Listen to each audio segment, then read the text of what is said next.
Whether it's a hot time in Florida or a rainy night in Georgia, looking for trouble? It's the perfect time for the TCBCast, an unofficial Elvis fan podcast. Oh, yes, sir. Good to see you go, folks. This glad fix to bring you the hottest thing in the country, real hot and blue, coming to WHBQ in Memphis, Tennessee.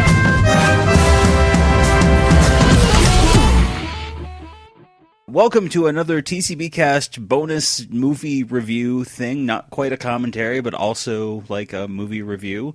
I'm Justin. And I'm Beck. You're back. How's it going, Beck? I'm good. I'm back. Gosh, I've been away for a while, haven't I? You have. I took myself off on holiday overseas. I went home to Italy and I saw my folks for the first time in 4 years. So It was pretty special. Yeah, no, it was wonderful. But I had some sad news when I got back because my beautiful golden retriever passed away in his sleep, and I had him for almost 14 years. So that was a little bit of sad news. So I just wanted to say rest in peace to my golden bear. Yeah, I'm sorry. Well, it's okay. All good. As I was telling you privately, pets, they become family members, in every way. So yeah. Yeah, no, absolutely. I love my animals more than some of my extended family. So right, same. Yeah. So we are sitting down and talking. We're kind of playing catch up because Gurdeep and I had been talking about doing this ahead of Baz Luhrmann's Elvis as a commentary, and our schedules just didn't line up, and they still haven't quite lined up for us to do a proper commentary or review or anything. So I was like, Beck, let's do this. Let's just go in and watch Elvis and the Colonel, the Untold Story. Is it true the Colonel runs your life? The only one who should have power over you is you. Emmy winner Beau Bridges is the Colonel who created and destroyed the King. Got a plan, remember? What's happening to me? And now, Elvis's Untold Story.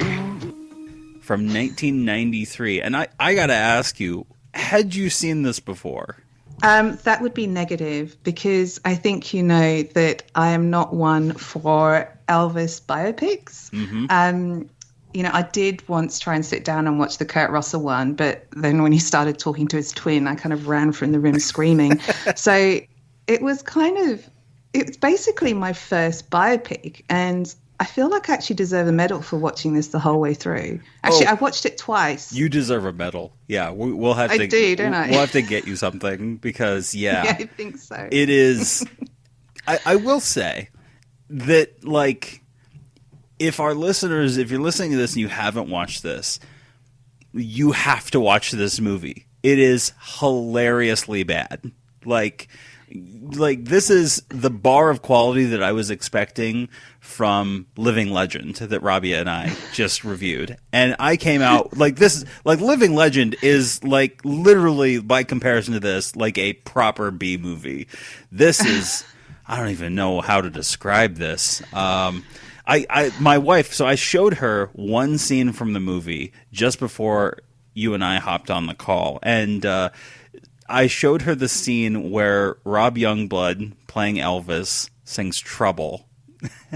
And she just started giggling uncontrollably because she was like, this is what, like, if you ordered Austin Butler as Elvis from Wish.com, like, it would just be, like, melted and ugly and... So true. I mean, I think it's fair to say that Austin did not get his inspo from Rob Youngblood's performance. But I actually watched it twice because I thought it might be better the second time round, but it isn't. But what I will say is I do think listeners should watch this, not just because it's hilariously funny, but because I think Baz would have watched this movie and probably laughed himself to death. But there are kind of some things that I wonder whether he actually borrowed from this movie. Is that a weird trippy thing to say? It is. And also, I did find that this, I was trying to list some things that I could say about this movie that were kind. And I do feel that in some ways they did try to be accurate, but then sort of gave up.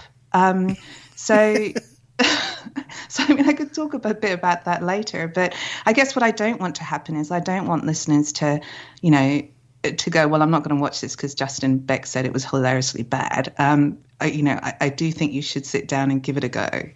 Yeah, there are interesting ideas that they explore in here, and they're definitely pulling from various accounts. Like, you can tell there are certain scenes where it's like, oh, I've heard and I know where this comes from, or I know what they're referring to, and there's a lot of, like, dialogue, especially for Colonel Parker, where it's, like, pulled verbatim from various accounts of Colonel Parker in Elvis's life.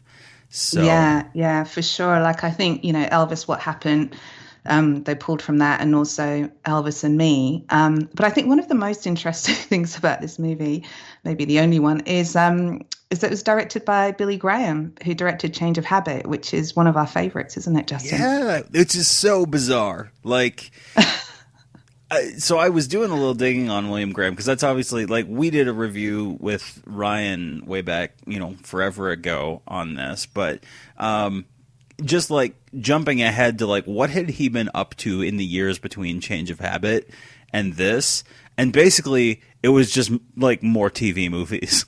Like, it was just nonstop, like, these very highly melodramatic made-for-TV films. Yeah, I mean, he did Return to the Blue Lagoon, which I'm really ashamed to say. I think I watched half of it. And I came across this hysterical quote by Roger, I think it's pronounced, is it Ebert? Ebert, the really famous film critic. And he said of Return to the Blue Lagoon, the sincere idiocy of this film really has to be seen to be appreciated. Not that I think there's any need for you to see or appreciate it. That just made me laugh. Alone in a world untouched by time. Through the eyes of innocence, they discover their sensuality. Do you remember what Mother said would happen when I became a woman? Yes. Become one. Through the heart of danger, I like the way it makes me feel. they face every challenge nature has to offer. It feels all alive. Until the day civilization invades their island paradise. That is amazing. And yeah, from what I understand, I have not seen that, but from what I understand, it's real bad. Yeah, because I was looking, because is. that was basically his last theatrical movie before directing this project. And then just before this, he had also directed another TV movie called Bed of Lies, which is about, I'm just going to read the IMDb description. Vicky Daniel, a low-born woman who is married to a rich man, is accused for the assassination of her husband, but the trial reveals that in the marriage existed bad treatment and torture by the husband. God. So it's this very tacky, melodramatic, just like highly like showing, taking advantage of horror, depicting horrible situations and trying to make good TV out of it. But I read a couple of interviews with Billy Graham. I'm just going to call him Billy because it's easier than saying William. And he actually said that Elvis was the nicest person he had ever not just worked with, but met, which says a lot for someone who had a career that spanned 44 years. And by all accounts, Elvis liked him too. So, I would have thought he would have approached this movie wanting to portray Elvis in a positive light, or at the very minimum, make sure his hair looked half decent. But I guess on another level, I was trying to look at what his relationship with the Colonel was. And he tells this story about how the Colonel heard on the grapevine that he was working with Elvis behind the scenes on his acting, just sort of giving him some coaching and introducing him to the kind of principles behind method acting. And the story goes that the Colonel kind of summoned Billy to his office and said, don't you be going for no Oscar, Sonny, because we ain't got no tuxedos, which sounds very much like the Colonel. I don't care who he is. We're ready to shoot. I want him out of his trailer and on I the want set. you to remember Elvis Presley's the biggest star in this lot, and he's coming out when he's damn well ready. And don't you go winning no Oscars with this picture either, because we don't have no tuxedos. But he isn't scathing about the Colonel. He's very respectful. So I just sort of wanted to understand the context of how he would have approached and directed the movie based on his relationships with Elvis and the Colonel. Yeah, and it really is a strange position and he is not the only person who worked on Elvis's movie that also worked on Elvis biopics, because Anthony Lawrence, who wrote Paradise Hawaiian Style and Easy Come, Easy Go, and I think Roustabout, wrote the 1979 John Carpenter, Kurt Russell movie. And there were some of the other like obviously This Is Elvis has a lot of connections with people who actually knew Elvis, like people playing themselves and things like that. So he's not alone in, people who actually knew or worked with Elvis being involved in films telling Elvis's life story. But it is strange that, as you mentioned, because like you look at his IMDb page and he's got like 124 listed like director credits. And for him to make a comment about that, about how nice of a guy Elvis was, and yet like he makes this movie that, I mean, you can like say, oh, it's the script that, presents Elvis, however, it's going to be depicted, but that he just makes a completely incompetent movie. Like, and you can kind of write off a little bit of that as like, oh, it's a made-for-TV movie, so obviously the budget is lower, but like, I don't think the budget was that low. Like, there's some really atrocious stuff in this movie. He really should have fought for a budget more than $100. I mean, it just looks cheap, doesn't it? Like, you really, really tell it wasn't big budget. Like the sets in the 68 Comeback Special segment are just made me laugh. I mean, they look so cheap, but let's talk about Rob's clothes, particularly in the 70s jumpsuit era. I mean, it looks like someone popped down to Walmart or Kmart and just picked up an Elvis Halloween costume and an Elvis wig. And his leather suit in the 68 Comeback Special, it looks like it's made out of a thick bin bag. That's what I thought. Yeah. I mean, you would have thought he would have, asked for a bigger budget. It just looks cheap, doesn't it? It does. It looks like you said, like Halloween costumes. It looks like they're pulling things from, like whatever, like wardrobes they can find on like they stealing costumes from some other studio or something like that. It's incredible how like low budget this film looks. Like how much the money is just not on the screen. No. And I just want to quickly throw in that the writing credits on this were two fellas. One was Frank Farino, and the other was Phil Penningroth. And the two of them are both credited for coming up with the story, which I don't know how you come up with the story of Elvis's life story. But I guess they probably came up with the pitch of like, oh, it's going to be more Colonel Parker focused. And then Phil Penningroth himself actually wrote the script. And I was looking, Frank Farino's last TV, this was actually his last TV writing credit.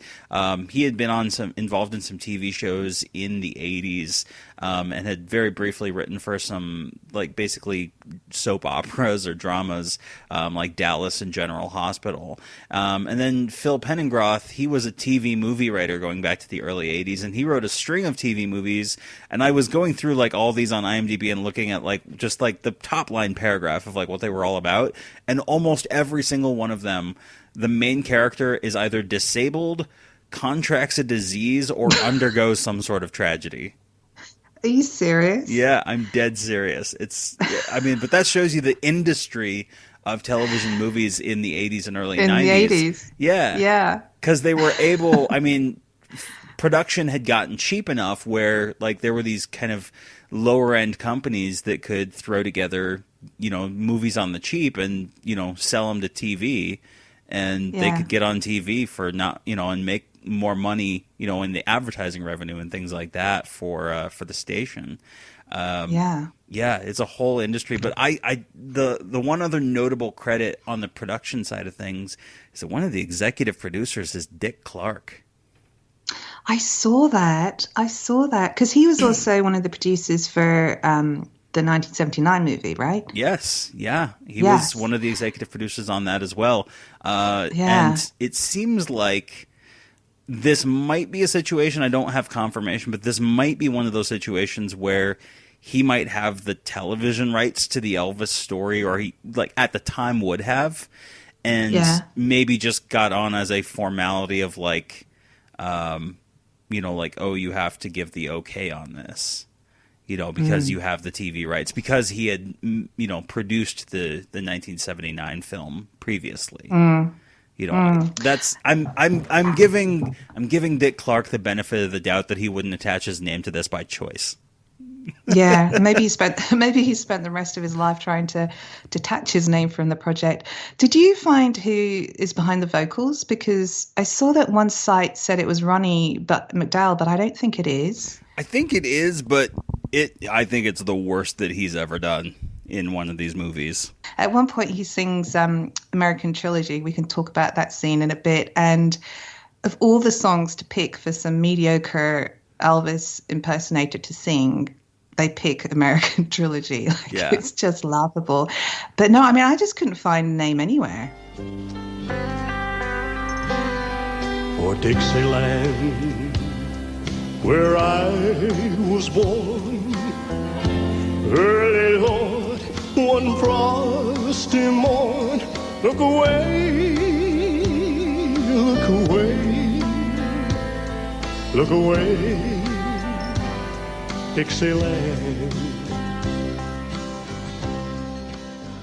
So Should we talk about Rob? Let's because the lead actors are, as we mentioned, Rob Youngblood as Elvis and Beau Bridges as Colonel Parker. Yeah, such a strange choice. And Rob, he was this bit TV actor. He only had 8 credits to his name before appearing in this, and then he basically stopped acting by the year 2002.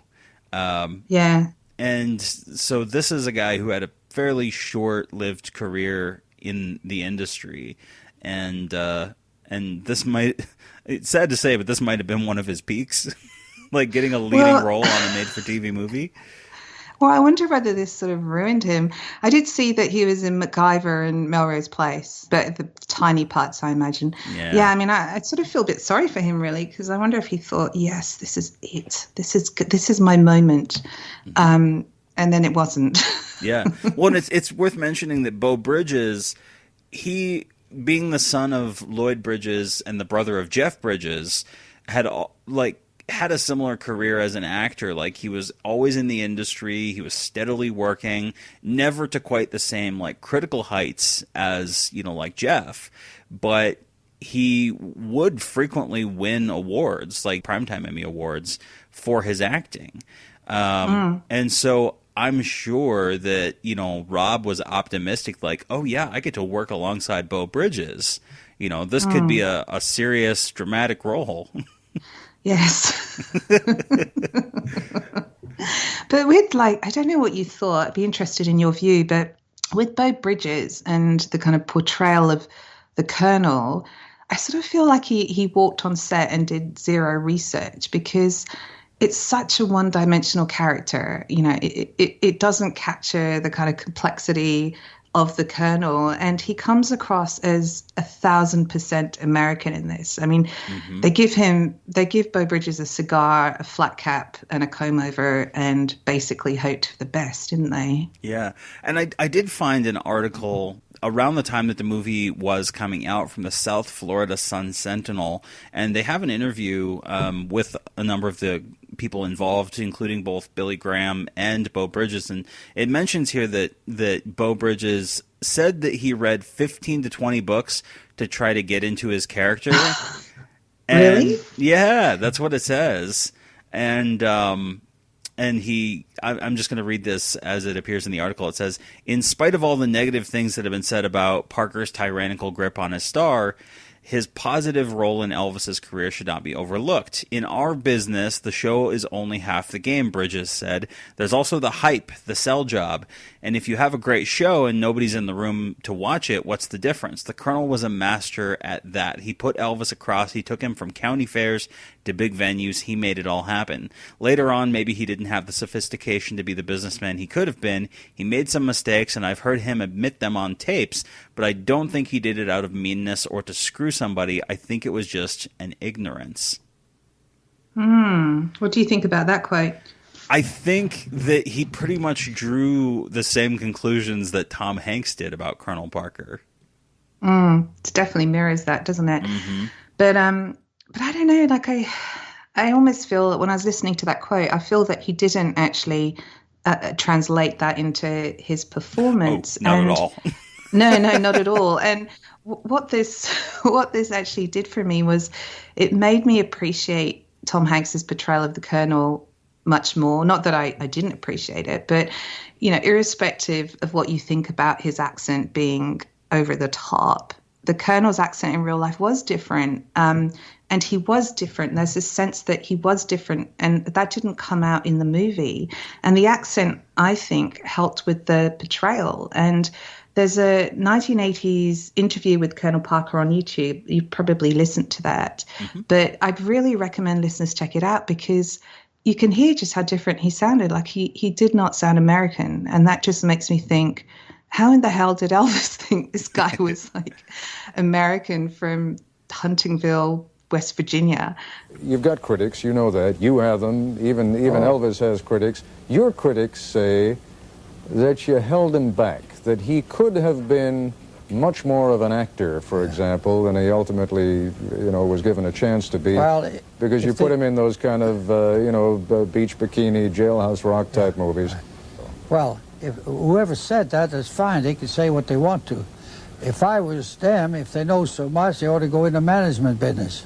Well, you tell me about it. I mean, was he perfectly content? I mean, was it a matter of his knowing his own level, knowing his own limitations, or was it just Well, I didn't know what he knew all of it, but he knew that he could do whatever he wanted to, and nobody told Elvis Presley what to do, because he was a very strong person, and we had a great relationship, but I took care of mine, he took care of his, and he didn't let anybody tell him what to do. Because he doesn't sound American. Do you know the interview I'm talking about? Yes, yeah. That's the one where he's, I think, talking with Ted Koppel. That's the news one. Anchor. Yeah. And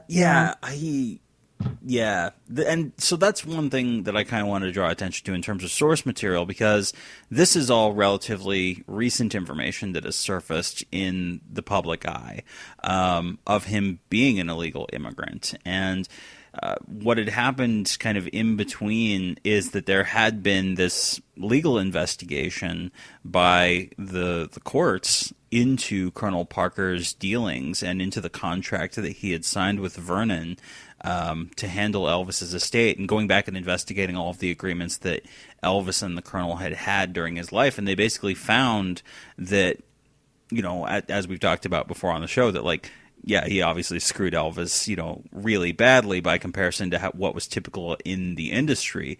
But Parker famously tried to claim that he was not a citizen of any country, and that he didn't belong. His nationality was like no country. Like, he was a citizen, obviously, of America and paid taxes and things like that. But he tried to claim that he had no legal status anywhere. He was sort of a nationless citizen, which is just an insane argument that Parker set up for himself years and years back when he jumped ship and joined the U.S. Army and changed his name, and there was all of that going on. They don't really dive too much into that, but they do at least bring that in right towards the end of the movie, and they use that court case as the framing device for the movie. So it does start in essentially the 1980s as they're going through the process of that court case. It is Mr. Toole's opinion that Colonel Parker violated his duties both to Elvis and to the Presley estate. Those are harsh words, but when I see a manager making a 50% commission from an artist of your husband's stature, it makes me wonder. And that is why I'm going to ask Mr. Toole to broaden his inquiry. Before I approve of any continuation of the relationship between the Presley estate and Colonel Tom Parker, I think there's a whole lot more that we need to know. Adjourned. Yeah, and absolutely. I think he gets a call, doesn't he, from the lawyer, and his instructions are, you fight this.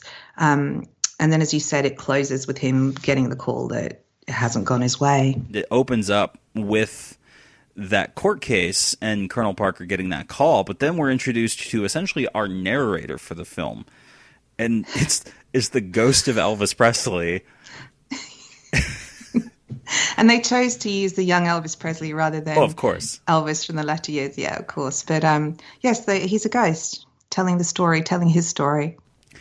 And he, it's weird because he talks about himself kind of in the third person several times, almost like he's like Rob Youngblood doing the narration.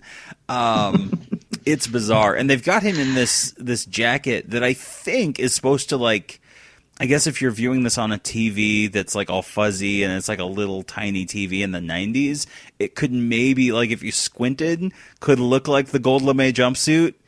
It clearly is not, but it's got sort of that, I think it's supposed to have that sort of look.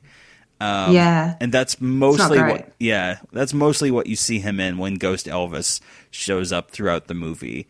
And then we jump back to the 1950s, and Colonel Parker gets a phone call from a buddy of his, a management buddy named Oscar Davis, who's holding the phone out, and he's at this concert venue, and Elvis is singing Lottie Miss Claudie, and he's like, "Oh, you got to hear this." Like, I was thinking, like, this is like the Back to the Future moment of, like, you know that new sound you're looking for? Listen to this. Here. I know, that's so true.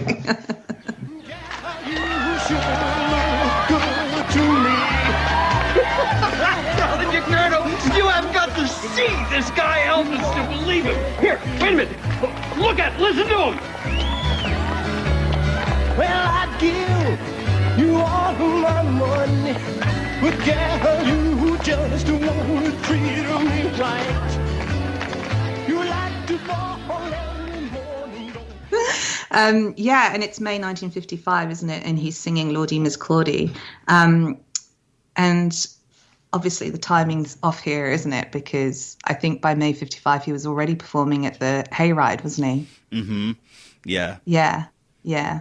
But we've kind of got to give this movie a pass, don't we? Because in terms of sequencing and accuracy, because we did give Baz's movie a bit of a pass, didn't we? I was going to ask you how you felt about how much it bends things. And I actually, when I first saw this, I was like a lot of other fans where I was just like, they get so much wrong that it's like they all they had to do was like look at a fucking book.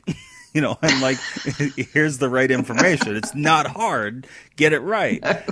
But no, it's so true. But now that I've come around to where even on the Kurt Russell and John Carpenter film, I'm a lot more flexible, I think, now, because I see that, like, they're just trying to tell the story, and they're trying to condense and, tighten things up and make things quickly and easily understandable.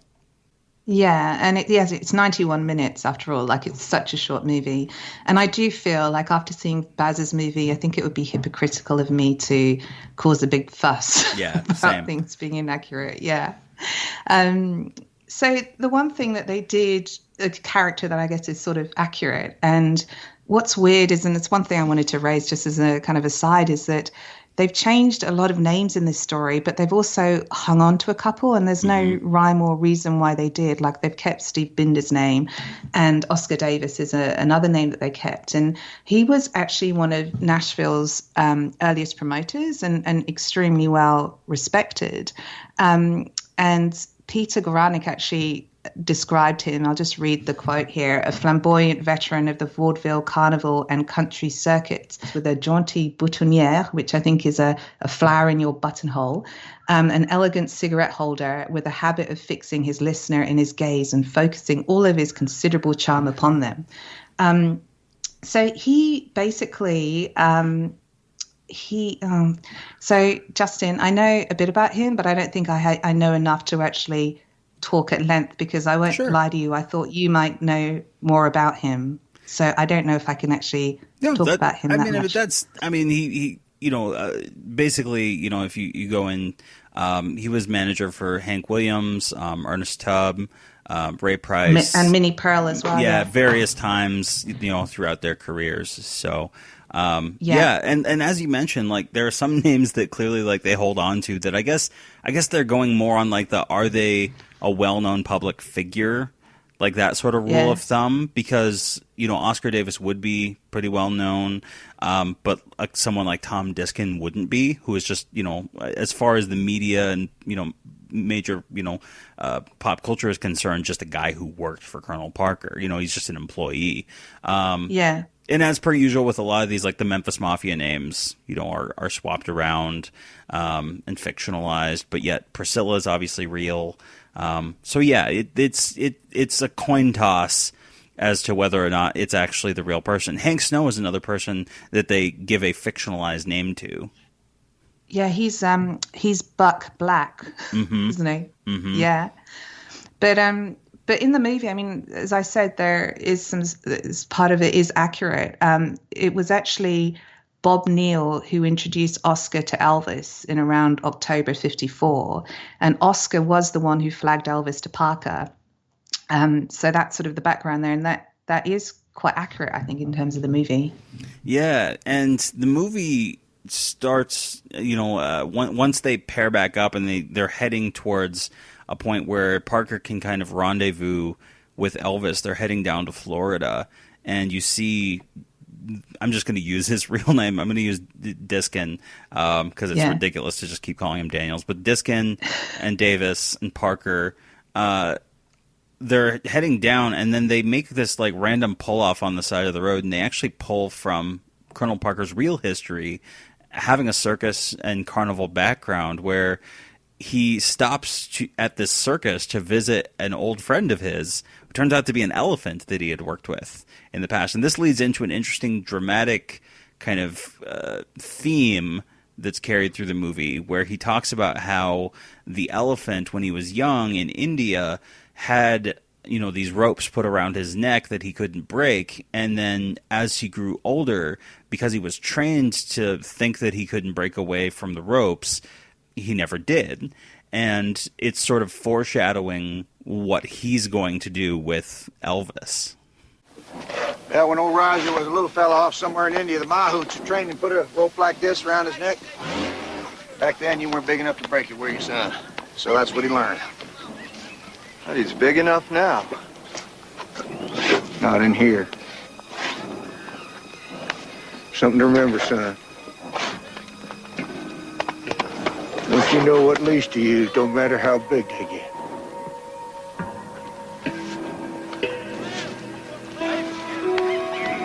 Ain't life a bitch?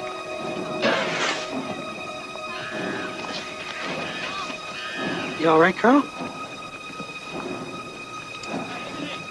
Nothing wrong with a few tears, son. Nothing wrong with a few tears, all right. Yeah. And they went into a lot of effort with the elephant motif, didn't they? Mm-hmm. Like the movie opens with him, like his table next to his chair is a wicker elephant. There's an elephant ashtray. There's elephants everywhere. So they kind of stayed true to that in the set design. From what I understand, that's pretty accurate. Parker had all sorts of elephant-themed, you know, trinkets and artifacts and things like that he had. And I did think that was unusual that Baz Luhrmann's Elvis kind of leaned into more of like a clown yes, you know, aesthetic than elephant. But yeah. I'll give it a pass. Maybe he saw this movie and decided the elephant didn't work and he needed to go with the clown motif, maybe. Yeah. Right. So yeah, then we jump ahead and they're at essentially the same venue, but Elvis is performing Rip It Up on stage. And I don't know if you noticed, Bill Black is played by this super skinny guy wearing a cowboy hat. It's hilarious. Completely miscast. Now, this is the kind of dynamic that bothers me a little bit, because the way that they set it up in this movie is that Elvis was chasing the Colonel. Mm-hmm. And obviously in real life, he might have been subtle about it and done it in a very manipulative way, but the Colonel was, he saw Elvis and he saw dollar signs, so he was after Elvis. So that kind of bothered me. Yeah, it's interesting to contrast this with Baz Luhrmann's Elvis, because when you see the Tom Hanks depiction, like, it's almost immediate. Like, he sees the raw audience reaction and he, it's just cha-ching, I'm going to go after this guy, do whatever I can, I'm going to manipulate Elvis. Whereas he's pretty he's pretty apathetic about it for the most part to begin with. And like, because Oscar Davis has to explain that like these women don't just scream over anything, you know, and he does eventually come around pretty quickly to like, yeah, they'll pay good money to keep trying to tear his clothes off. But it's not that, you know, he's not drooling to get Elvis, you know, signed. Yeah. Yeah. And he's saying things like a hungry man never forgets his first meal and who gave it to him. So you're already seeing how Machiavellian he is. Mm-hmm. And so then we jump to what in this film is the first Parker and Elvis meeting, which takes place in the most stereotypical 50s diner ever. Basically, Elvis is there with the Scotty and DJ stand-ins. And Scotty is weirdly named Bill. Yes. Which is so dumb. So dumb, like off the scale dumb. Because the way they depict it is that Scotty is the temporary manager for Elvis, kind of the road manager for the time being. But it's clearly introduced as Bill Prentice. And then the actual like Bill Black character is nowhere to be seen in this scene. It's just because, and like the DJ Fontana character, if he didn't have the drumsticks, you wouldn't know it was DJ Fontana. No. You got a manager, son? Elvis, I'd like to introduce you to Colonel Tom Parker. Yes, sir. Bill Prentice. Bill who? That's only temporary till we get some professional management. You see, I just quit my job driving a truck, and we've been trying to make it full-time singing. It's not easy, though. The bookings is hard to come by. Yeah, well, what you need is the Opry. Maybe even the Louisiana Hayride.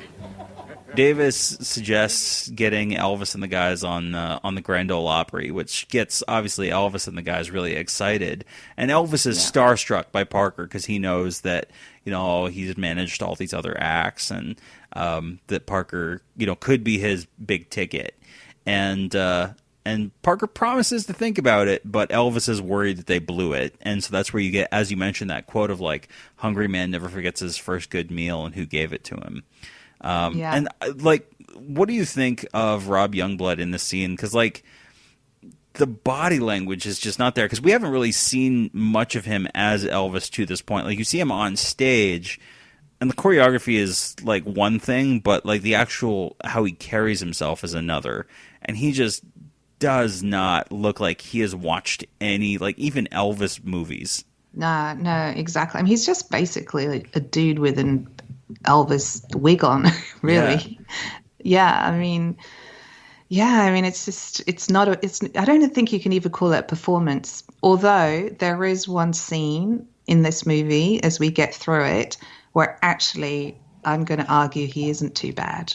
I'll be interested to see what you think. Yeah, I'm going to stick up for Rob in this one scene.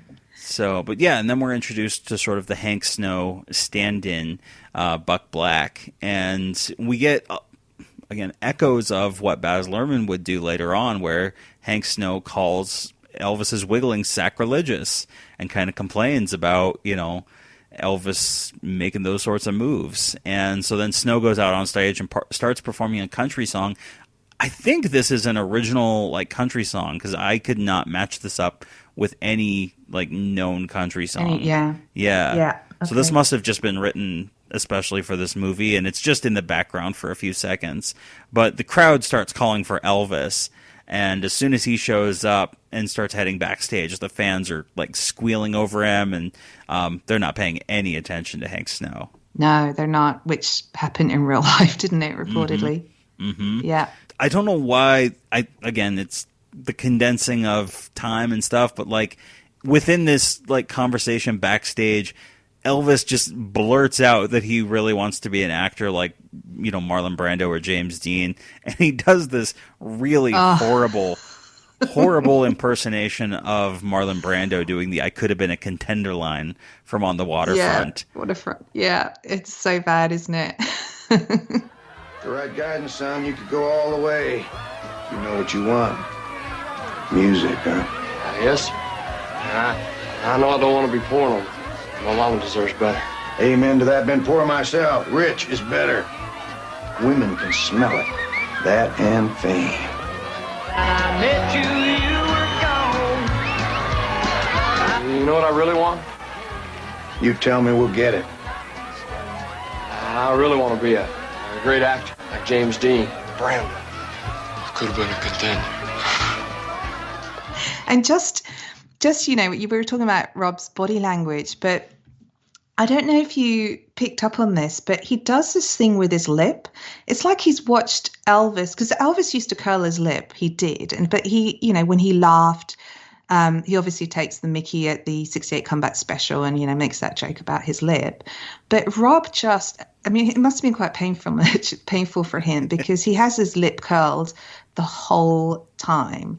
And it's really distracting. And he also has quite big teeth. So the combination is very distracting. He's depicting a walking Elvis Presley stereotype.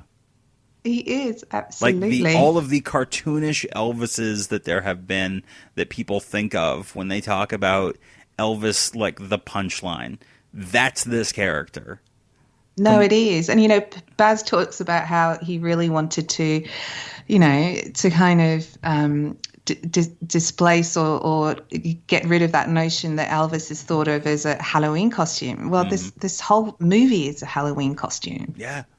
Yeah, absolutely. And we do very briefly get introduced to Vernon and Gladys, who meet up with Hank Snow, and Hank Snow kind of puts in a good word, like, oh yeah, Parker and I can, we can do the kind of management job that Elvis needs to get where he is going to go, where his talent's going to get him. And did you notice what they're standing in front of? Yeah, it's a replica of the Tupelo house. It's the whole thing of, by then they were actually living in Memphis, an apartment in Memphis and not in a shotgun shack. Oh, woof. Yeah, it's rough. And of course, Gladys, right away is, Vernon's starstruck by Hank Snow, but she's worried about not knowing anything about Parker. But then we jump straight ahead into them basically meeting Colonel Parker and getting into the deal with Parker and signing with him. And so, what do you think of Gladys as a character in this movie by comparison to the other Gladyses that have been?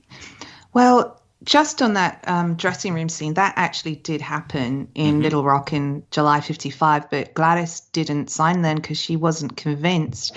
But in terms of the Gladys character, it's an interesting one because I didn't think she was terrible. Mm-mm. What did you think? Yeah, she's all right. The lady's name who's playing her is Nicole Mercurio, and the actor who's playing Vernon is a guy by the name of Scott Wilson. And they're pretty okay. Like, they're a little stereotypical looking in terms of you probably brought in 50 actors who kind of had that look and, you could have picked any of them. But they're pretty they're competent. Yeah, and I did make a note that I thought her hair looked better in this than in Baz's movie. Yeah, that's fair. Yeah.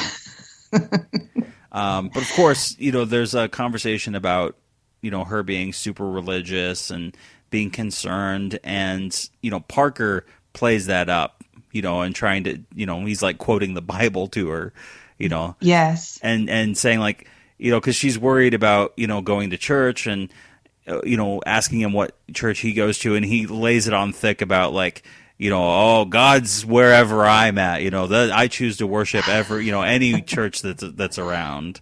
And the acting on her face, it looks like she's really infatuated with all of this. That she's gung ho over he's saying all the right things. He's pushing all the right buttons. Yeah. Buttering her up. Mm-hmm. And then we cut to Davis and Parker in Parker's office kind of laughing and celebrating about having signed Elvis. And then Hank Snow comes in. Obviously, Parker has cut Hank Snow out at this point. And so Hank Snow takes issue with that. And he makes a point of saying that, even though he doesn't like Elvis's music, the money is what he really has an interest in. Which I think there's an echo of truth in that. Like, there's a grain of truth that, like, I don't think Hank Snow really cared that much for Elvis's music. I don't think he was a fan. I don't think he hated him either, but, you know, he had, you know, very good things to say about Elvis, you know, later in life, but. Yeah, but he was interested in the financial prospects of managing Elvis. Yeah. So things are happening very quickly. Parker and Elvis are being swarmed by his fans as he's trying to escort Elvis to his car. And you can see that, like, you know, the fame is happening quickly. We're introduced to Graceland. Like, they don't even really show a scene of them buying Graceland. They're just sort of suddenly there in the mansion. Yeah. Are you talking about the scene when Gladys looks like she's sick in bed? Yeah, and they very much condense this down to where she looks very sickly and she doesn't have any makeup on, and you know, Elvis is just trying to console her and be like, you know, hey, I'm going to be okay out there on the road and things like that. And he's really expressing this concern about, you know, how he doesn't want it, you know, he doesn't want her to have to worry about ever being in poverty ever again. Now, I'm curious what you thought, because there's that scene where, like, he's trying to get Elvis into the car, and then it cuts to the TV, and Ghost Elvis is sitting there watching the TV. Yeah, it's almost like someone edited that in by accident, because it serves no real purpose unless I miss something. Yeah, all he does is that he breaks the fourth wall and he says, you know, the only person I should have trusted is my mama. But he's like, it's almost like I got shades of like that scene in Spaceballs where they're like watching the movie happen as it's happening. That's what it felt like. What the hell am I looking at? When does this happen in the movie? Now. You're looking at now, sir. Everything that happens now is happening now. What happened to then? We passed then. When? Just now. We're at now. Go back to then. When? Now. Now? Now. I can't. Why? We missed it. When? Just now. When will then be now? Soon. Yeah, I mean, is this an example of someone trying to be a bit smart in the movie? And it not working out? Yeah, I think so. Yeah. So there's a very brief scene where Elvis backstage is coming up the hallway, and a cappella is singing Tutti Frutti, and Elvis's hangers-ons for the Memphis Mafia are making comments about, you know, the women that are waiting for him, and Parker is just like, you got to keep your, you know, the business and love life kind of separate and stay focused on the career.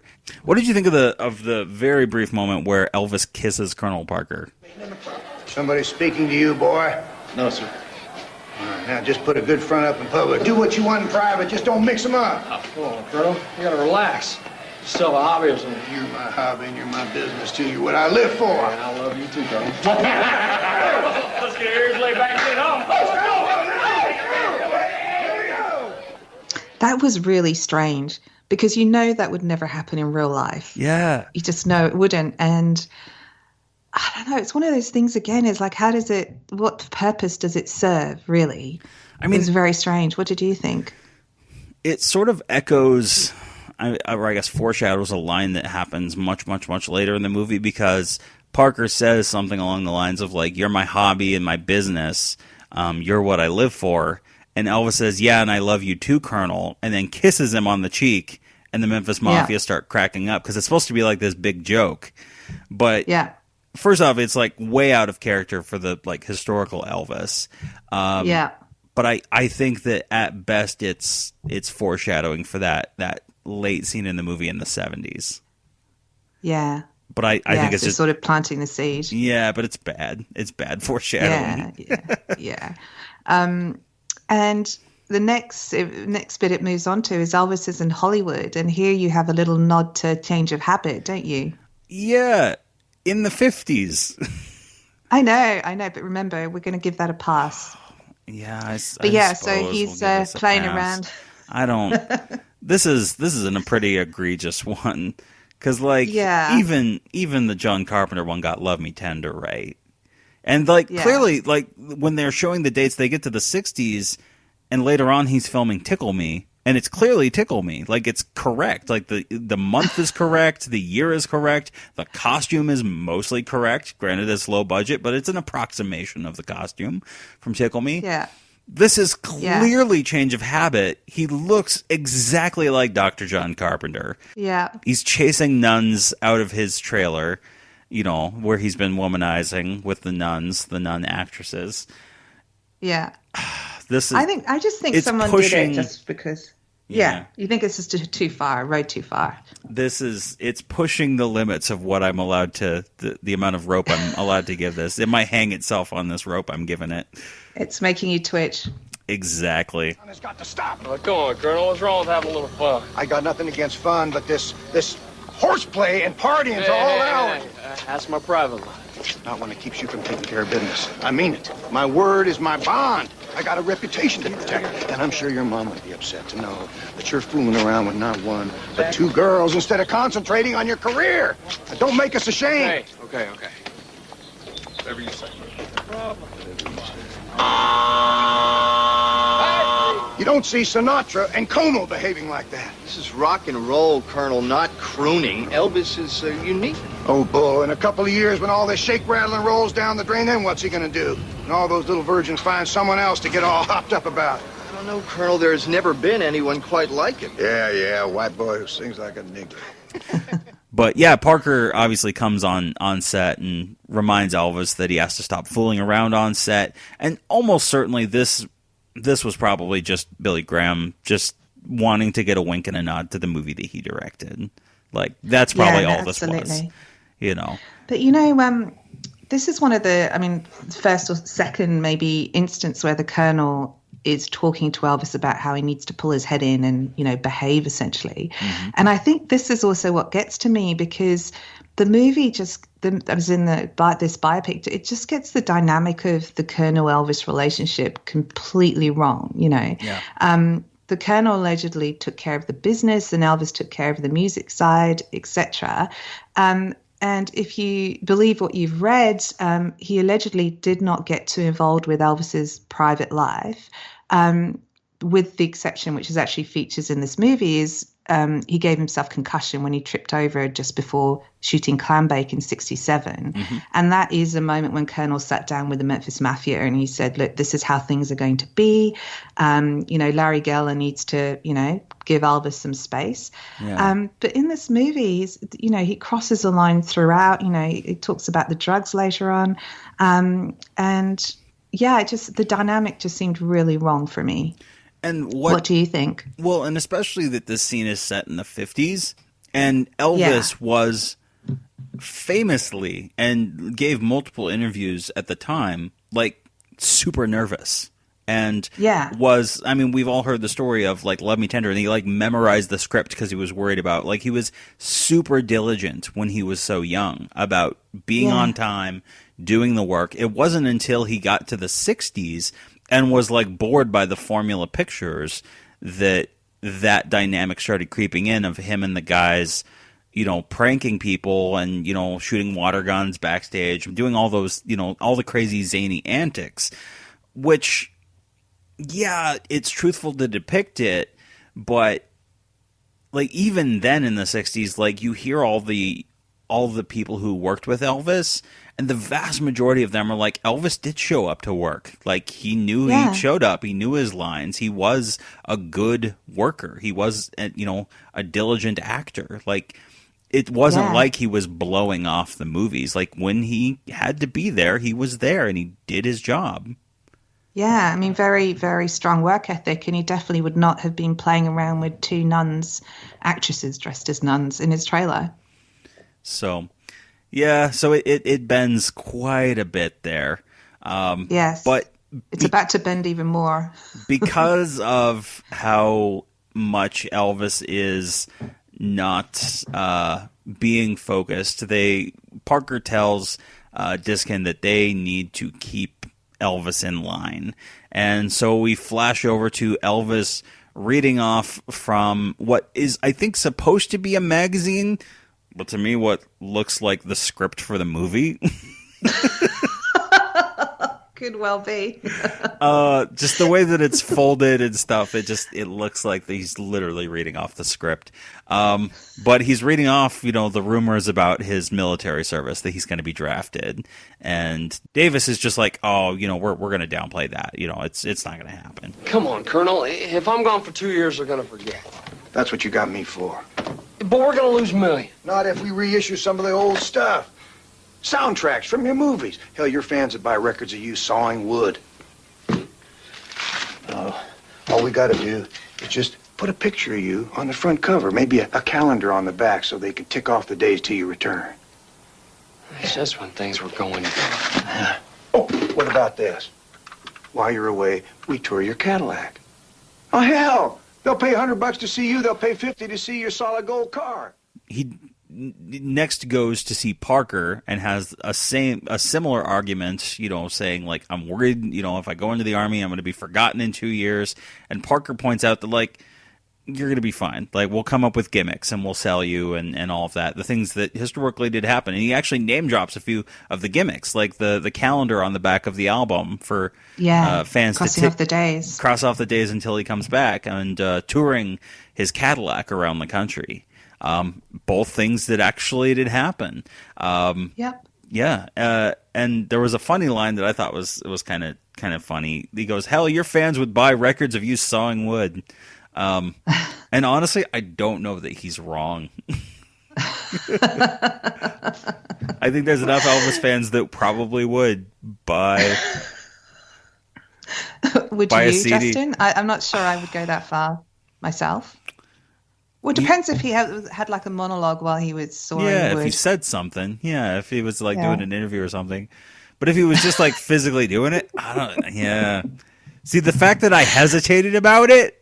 Yeah, exactly. Shows that Parker's probably right as a character. Yeah, so that bit was accurate. Yes. But again, he's still saying, like, I don't want to go into the Army. And Parker tells him, like, you have to go into the Army. Like, you've been getting bad press. Note that the movie, we're almost a half hour into this movie, and the movie hasn't really actually depicted or explained what it is that people have taken issue with Elvis. It just sort of assumes that the audience knows that. Whereas in Baz Luhrmann's Elvis, they make a point of showing that there is a reason why people are upset with Elvis and actually depicting that. It's fascinating, the contrasts. The drivers for Elvis going to the Army are very, very different, aren't they? In the TV movie, it's about protecting Elvis from himself, but the actual Baz movie, it's we need to kind of clean you up. Mm-hmm. Yep. And they do have an echo of something that also happens in Baz Luhrmann's Elvis, because it's mentioned about Elvis asks, well, can I do some concerts while I'm overseas? And Parker says, no, I'm worried about security. Which is, I mean, that's almost verbatim what Parker says in Baz Luhrmann's Elvis, that you can't do the international tours because of security. But yeah, so Elvis heads off into the Army. He arrives in Texas for basic training aboard this bus. And, of course, as soon as he shows up, Gladys is dead. Like, we had one scene of her kind of halfway looking sick and just being a little concerned. And then, boom, she's a corpse. Which is echoes of that in Baz's movie, though. True. I mean, obviously, we got more of Gladys. We definitely got more of Gladys, but there was that, like, bam, oh, she's in a coffin, she's dead. Mm-hmm. Yeah, it's, I mean, in that movie, you basically just have Parker saying, oh, and she worried and she drank, she worried and she drank. You don't even get that in this movie. Yeah, no. And similar to Baz Luhrmann's Elvis, like, you get a scene where Vernon's like, can you talk to Elvis, and help him? Because he's just, crying over Gladys. And he walks in, Parker walks into Gladys's room, and Elvis is clutching one of her pillows and crying. Yeah. And this is where I had, like, one of those, like, serious out-of-body, like, it's... And I think I messaged you beforehand. It's like I'm watching, like, a parallel universe version of Baz Luhrmann's Elvis. Like, it's the same movie, just, like, everything about it is wrong. Like, it's the melted version of that movie. because the scene is almost exactly the same, complete with like them hugging as Elvis cries, him hugging Colonel Parker and him reassuring Elvis, like, I'm going to do all I can and, make sure to take care of you like your mom would have. Like, it is eerily close to the same type of scene. She was a good woman. I'm going to miss her too. No one's ever going to take her place.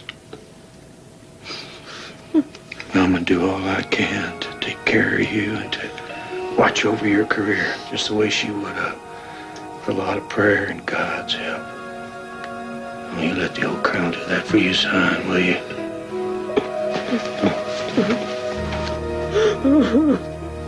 Oh, Mama. No, it is. But with Baz's movie, you're flying first class, and in this one, you're traveling cargo with the suitcases, aren't you? Yeah, it ain't great. Yeah.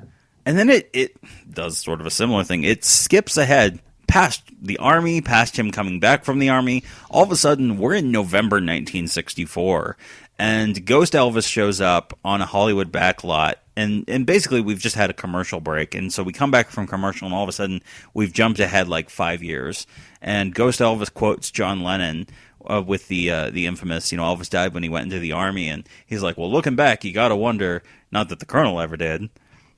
Yeah. I don't know what that's supposed to mean. Apparently, Ghost Elvis agrees that John Lennon was right, that Elvis died when he went in the Army. Yeah, it would appear so, wouldn't it? Mm-hmm. Parker's being briefed by Tom Diskin, who says that there's this journalist looking into his background in West Virginia, and Parker is immediately like defensive, like, you have to get rid of this story. And so we get our first hint here now, about a third of the way into the movie, of like, there is something, mysterious about Parker that he doesn't want to get out. And so some Paramount marketing reps show up while all this is going on, and Parker has his guys they're like moving the boxes out of the office to show, like, I guess as a threat, how quickly Elvis and Parker could leave the studio if they wanted. Yeah, which you can kind of imagine him doing that. Like, it's so crazy that it just shouts the Colonel to me. And you know how he ends by saying, I'll have 8 of those ashtrays. It's like an elephant ashtray. Yeah. That actually allegedly is a true story. Like, he would try and get a free ashtray. Yeah. And that's like the thing with him moving all the boxes out to show that. Like, that it's such a weird flex, but it feels very much rooted in Colonel Parker's real personality. Like, he did that type of stuff all the time. Yeah, exactly. So that sort of rang true for me. Mm-hmm. But then again, you get that question of, the elephant ashtray. If they're going to actually put that in the movie and potentially get that right, then why wouldn't they get the bigger things in this movie right? Yeah. It's just really great. They got all these fine little details right, and then get the big picture stuff wrong. Exactly. And so then Parker shows up on set, and the director of the film, which apparently Billy Graham is saying that he also directed Tickle Me, because on the clapper you see, later on when Elvis actually shows up on set to film, you see that Graham is listed as the director on the film. Oh, yeah, I missed that. Yeah, wow. Yeah, I missed that completely. But Elvis is not coming out onto the set because he's busy with Larry Geller, Dale, who looks like Jesus. And guess what music's playing in the background? Sitar music. So stereotypical. Music's beautiful. Yeah. Maybe you should use it in your act. Lord, I so hate to see you squander your gifts. Elvis!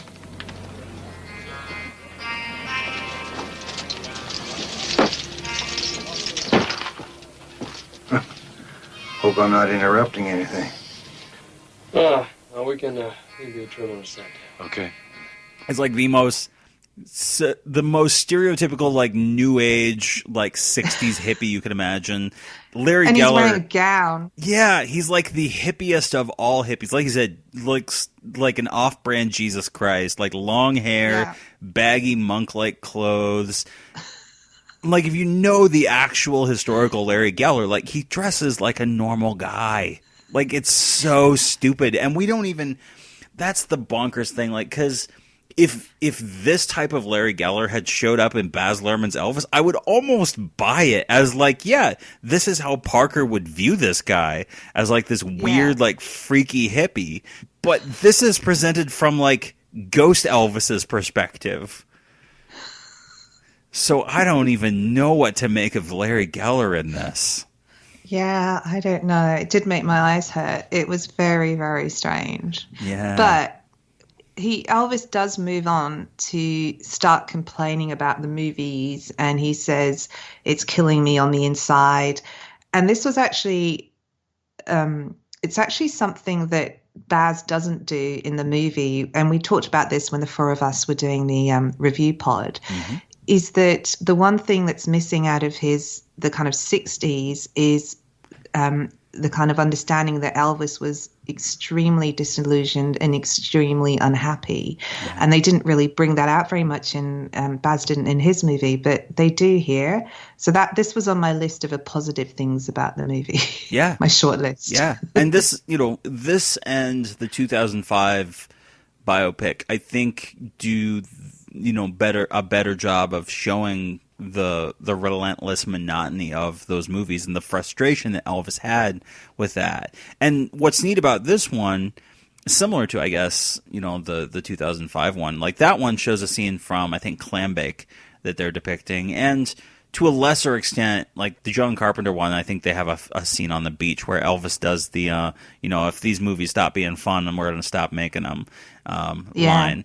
But this one, like, drives home that, like, he's making Tickle Me and he's like fighting a cowboy and it just looks fake, and it really kind of depicts how Elvis movies actually looked. Yeah. In the mid 60s. With sort of that oversaturated, hyper stylized, sort of stage play type look because they're shooting on sound stages. And I thought that was actually kind of a nice touch. Yeah, no, I agree with you. Look, we found something positive about this movie. It's buried in the middle of the movie. But yeah, we got there, though. But then we jump ahead now to Elvis. As you were mentioning earlier, this is the scene where Elvis has fallen down, hit his head, and Parker has to come in and chew out the Memphis Mafia for letting this happen, And he goes in and talks to Elvis, who's laying down in bed, sort of recovering. And I gotta throw out here, where's Priscilla? I know. She's not in this movie. Like, hardly at all. Like, people were complaining that she's not a well-developed character in Baz Luhrmann's Elvis. She's barely, like, even, like, here, period, in this movie. Yeah. I think she's in about 3 scenes. Yeah. But do you know what this movie does that Baz's doesn't? It actually addresses her age head on. Like, it mentions that she's 16. Yeah, yeah. So Parker goes out and chews everyone out and fires Larry and tells Larry that he needs to get rid of the books, which Elvis, of course, ends up actually doing when we jump ahead to Elvis and Priscilla for the first time that we've seen her burning the books. Yeah. What do you... Yeah, I mean, she's barely here, but what little of Priscilla there is, what do you think of her? I wasn't too impressed with her, I have to say. She sort of grated on me, and she's a little bit of a whinger as well. What did you think? Yeah, the actress's name is Kelly O'Byrne, and she's not, like... She works on a lot of TV shows, a lot of TV programs, so she's like a steadily working actor, but, yeah, there's just not much there for her to do. Or sink her teeth in. So basically you just have her here with this scene and then across like the next section of the film getting into the question of the marriage. And most of what she says during the marriage is just complaining that she can't just have a traditional marriage. Yeah, that it's all been orchestrated by the Colonel. Now that you're free of the day-to-day foreman's job, I'm putting you in charge of special events. We got to protect him from himself, and at the same time, we need something that gets him back in the public eye in a positive way. Right. Something positive.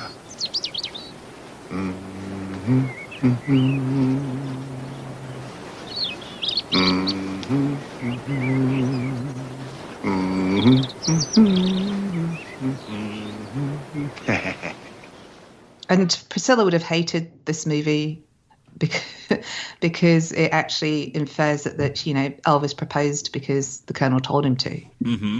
And rather than that, he actually loved her.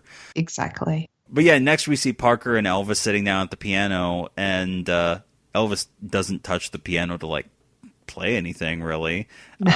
Parker does. He plays a few of the notes of the wedding march, but this is where outright Parker says hey, the media is trying to ask questions about Priscilla and are you going to get married, and we don't want them looking further into the fact of that she's been here since she was 16, and remember what happened to Jerry Lee Lewis. And so yeah, they do actually kind of address that head on. Yeah. But yeah, then we get the Vegas wedding, and as per usual, I mean, there's very briefly a scene where Elvis proposes and goes in, but it's sort of a nothing scene. It's obligatory in terms of that. Yeah. And there's no great emotion from Priscilla in that scene. But as they're boarding the plane to head out, Priscilla is, as mentioned, complaining that she wants a traditional wedding, and I think that she misspoke the line that she was supposed to say, and they just left it in, because it sounds like what she says is that she wants a wedding that's not arranged. I think what she's supposed to say is not arranged by some fat James Bond villain, but she doesn't say the word villain. So all you hear is that she doesn't want a wedding that's arranged by some fat James Bond. I want to wear white, bridesmaids and music. A traditional wedding. Not some promotion arranged by some fat James Bond. Look, the Colonel just thinks it's a good idea if we get our license before the press finds out. Colonel wants... What about you? What do you think? And what about me? Me thinking Mrs. Satnam's gonna be the prettiest bride ever. Oh my gosh, that is hilarious. I missed that, and it's just someone who was too lazy to, do another take. Yeah, do another take, exactly. Or even you can't see her mouth moving. Just have her dub the line in post. It's not. It just sounds so stupid. But the thing is, I wouldn't be surprised if they hadn't actually noticed that they were just no idea that she misspoke the line. Yeah, misspoke the line. Yeah. But yeah, Elvis kind of talks her down, from her concerns, and we see Parker working up the arrangements for the wedding, and his goal really is to cut off the Memphis Mafia and cut off, anyone pretty much other than the immediate family. And they make this big dramatic thing out of the wedding ceremony where you see them up close, and it's got them in tight with the family members and with Colonel Parker. And I did appreciate they actually do show Colonel Parker's wife. You do see Marie, and she gets mentioned later on. They don't do that much with her, but at least they acknowledge she exists. There's no acknowledgement in Faz's movie, is there? Nope. No, zero. But yeah, they do this big dramatic pull out, shot, pulling back across this room full of chairs that are just completely empty, and it's this didn't happen. It was a very small room. And the wedding scene, this is actually where his hair starts getting bigger. So yeah, I was fascinated by his hair. His hair in that scene, he's off in the distance, he's further from the camera, so it's a little tougher to make out. But immediately he walks out and you can see that he's wearing this ridiculously tall wig. Yeah, no, exactly. Yeah. And this is maybe there's been a lot of laughing about Potluck and Elvis's hair in that. I'm wondering if it was maybe modeled on that, but it's even taller than that hair. It is way taller. It is way up there. And I know that, like, from the wedding pictures, like, yeah, Elvis did wear his hair, like, pretty high that day. But, like, this is... Not that high. Not that high. No, not at all. And, yeah, that's sort of a commercial break. And then we come back again from commercial break, and Elvis is back in Hollywood, and we're in November 1968, coming up on the 68 special. And Ghost Elvis talks about how there were all these other acts that were popular in the 60s, like the Beatles and things like that, and that, relatively speaking, he was considered a has-been or a nobody. And so Parker finally agreed to do a television special. And so we jump inside the NBC studio, where the producer, fictionalized as Mr. Goodman, is there with Steve Binder and Parker and Elvis, and they're sort of walking around kind of getting the pitch of what Parker wants versus what Steve Binder wants. Yeah. What do you make of Steve Binder in this movie? Because he looks a lot different from pretty much any Steve Binder I've ever seen, any depiction of Steve Binder or the real Steve Binder. No, it looks nothing like him. Like, there's been, I mean, let's face it, as a general comment, they've made no effort to make anyone look like anyone, including Elvis, really. But I don't know if you heard this, but I wonder whether there's something here that Baz nicked for the movie, because I'm sure the Colonel calls Binder Mr. Bindle at one point. Well, that's based in that Colonel Parker did actually do that in real life. Like, he deliberately... Oh, did he? Yeah. Oh, okay. I didn't know that. Steve Binder has told that story that, like, Parker... He always wondered whether Parker was deliberately doing it, like deliberately mispronouncing his name just to irritate him. He would be, wouldn't he? Yeah, probably. But as we know, he wants it to be a Christmas show, wants there to be 20 Christmas carols. And Steve Binder, who has this glorious 80s stash, like full-on Tom Selleck stash. It's a big mustache. Yeah. Obviously wants a free reign, wants to have Elvis cut a new album and do, get back to his roots and do rock and roll and stuff like that. And again, Elvis's hair and his sideburns. Oh, these sideburns. I know, that's their first appearance, isn't it? This scene, the bushy sideburns. They look like someone took like pieces of carpet and cut them into like triangles and glued them to the side of his head. They just do not look natural at all. But while we're on the subject of facial hair, can we also talk about the Colonel's eyebrows? Yeah. Which are just basically like big furry caterpillars that have been glued onto it. Mm-hmm. And his comb over, have you noticed that there's no continuity in the movie? Like, his comb over is various thicknesses throughout the movie. Like, sometimes it's closer to the front of his head, sometimes it's further back, sometimes it's really thin, sometimes it's really thick. I know. Yeah, there's no continuity whatsoever on the comb over. Well, since my baby left, hold on. There's some on my lip, man. Hey, come on, what about the pelvis? Yeah, let's see what drove those little girls wild. Yeah. Well, since my baby left me, well, I found a new place to dwell. Well, it's down at the hill, a lonely street. There's Heartbreak Hotel. We should put that in the show. Oh, man, I quit doing that. How come? I got in a lot of trouble, baby. Yeah, got so famous it got downright dangerous, right, E? That what you think? Hell, man, it's still worth his life just to be on the street. Who told you that? It's the truth, man. Look at the day he showed up at NBC. Colonel set that up. Ask Dutch. All we did was call a few fan clubs. Steve Binder obviously ignores any of Colonel Parker's suggestions and tells Elvis to go get a tan, and suddenly we're in the rehearsal area, and Elvis is singing Heartbreak Hotel, cracking jokes with the guys that will eventually be the dialogue in the sit-down sessions. The sort of corny, corny jokes and talking about their history and things like that. And he starts like doing this weird thing where he's like riding the guitar. Yes. Very strange, because I don't think Elvis ever did that. Bill Black was the one who rode the bass, but very strange. And Steve suggests, like, oh, yeah, we should put all this in the show. And Elvis is like, oh, I can't do that because I got in trouble.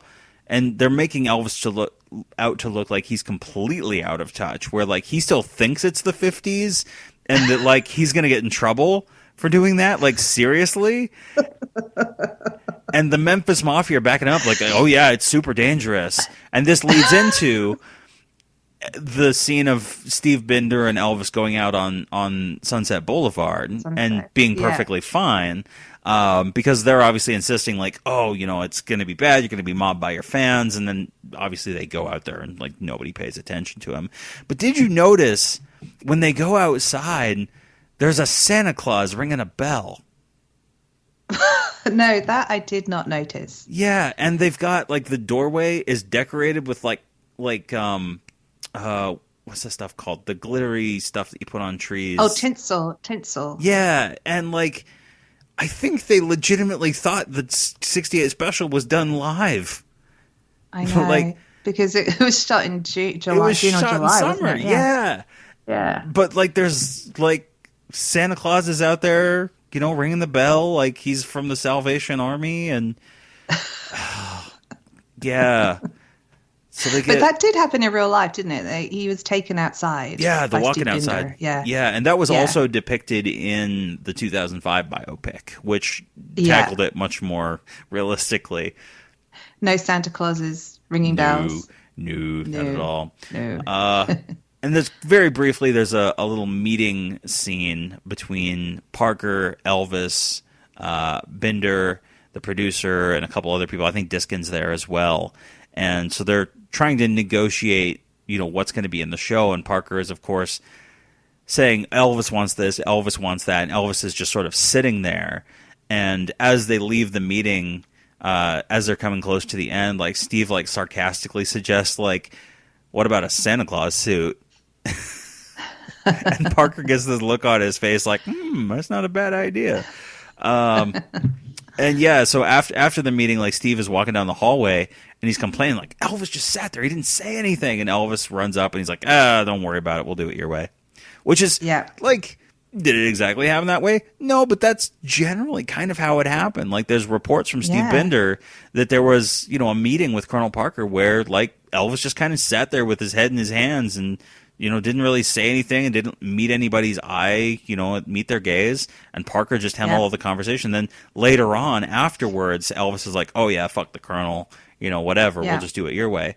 But this goes to show, like, both in this and the 2005 one, which depicted a similar scene, they at least show that sort of beaten down nature that Elvis had with Parker, you know, where he was very non-confrontational. You know, and he had that sort of inherent passivity, you know, where he just didn't want to, you know, he didn't want to have those arguments. So I'll credit them. Like the 68 stuff, up until Elvis actually opens his mouth and starts singing. Trouble. If you're looking for trouble, you came to the right place. If you're looking for trouble, just look right in my face. I was born standing up and talking back. My daddy was a great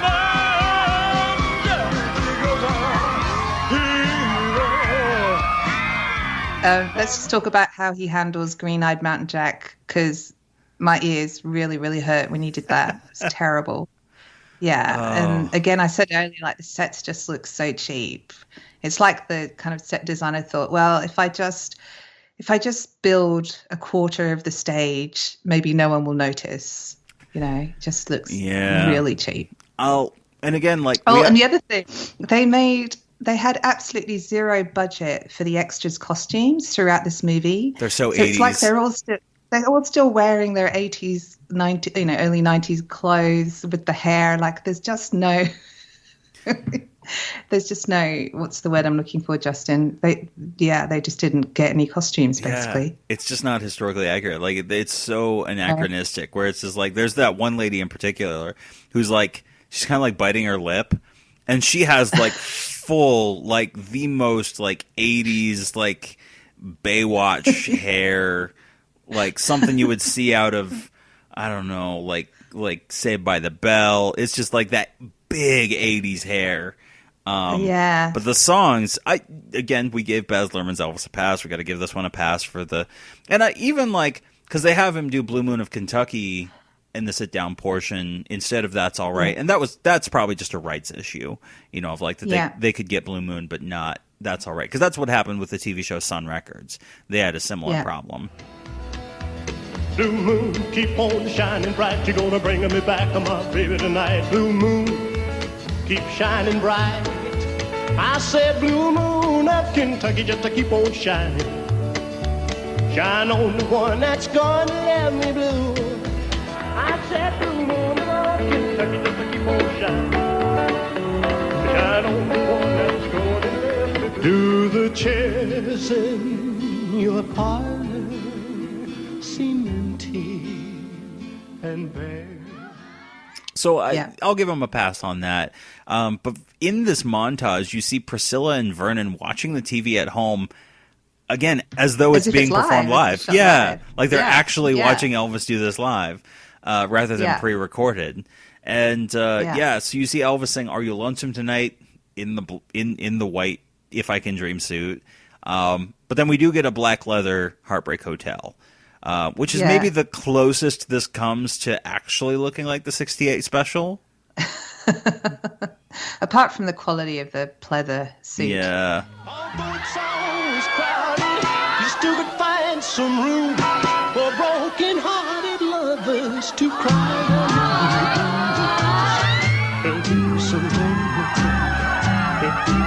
One. Dolly back and arm in. Arm in. Yes, ready, 3, and dissolve.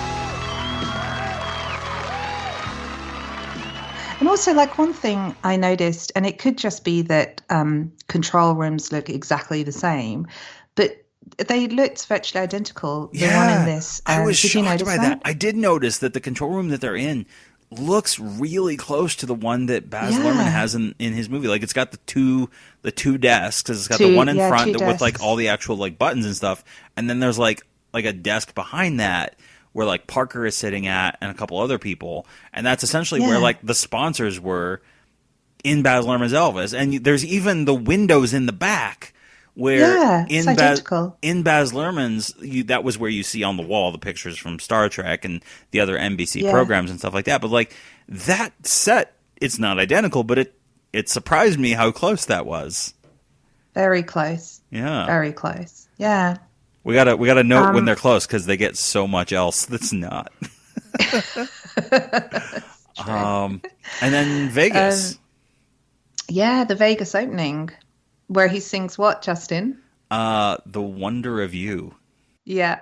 And this is where they actually replicate the famous table. Here it's the tablecloth contract moment, but we know it as the napkin contract moment. Yeah. And the way he scribbles on the tablecloth, it's like he's writing War and Peace. Like, it just seems to go on forever. Yeah.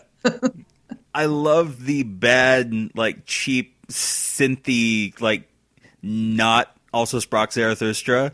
Like, it's a sound-alike, but it is so, like cheap sounding. Like, it's clearly not an orchestra. It's not even, like, nowadays, like, in Pro Tools or whatever, you can do, like, a fake orchestra where, like, the instruments on the synths, like, actually sound like they're sampled from the real instruments. So, like, you can tell that it's artificial, but it, like, has the right sound. This just sounds like they're literally playing, like, on a keyboard. They're all yours, son. Is he gonna be okay? Piece of advice. Deal now. One TV show is not a comeback maker.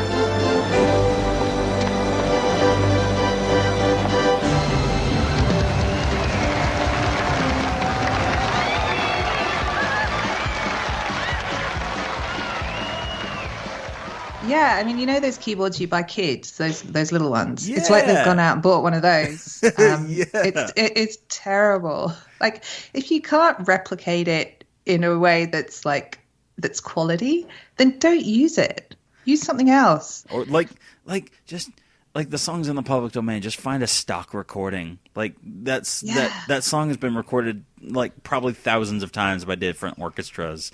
They could have found a copy of it. Yeah.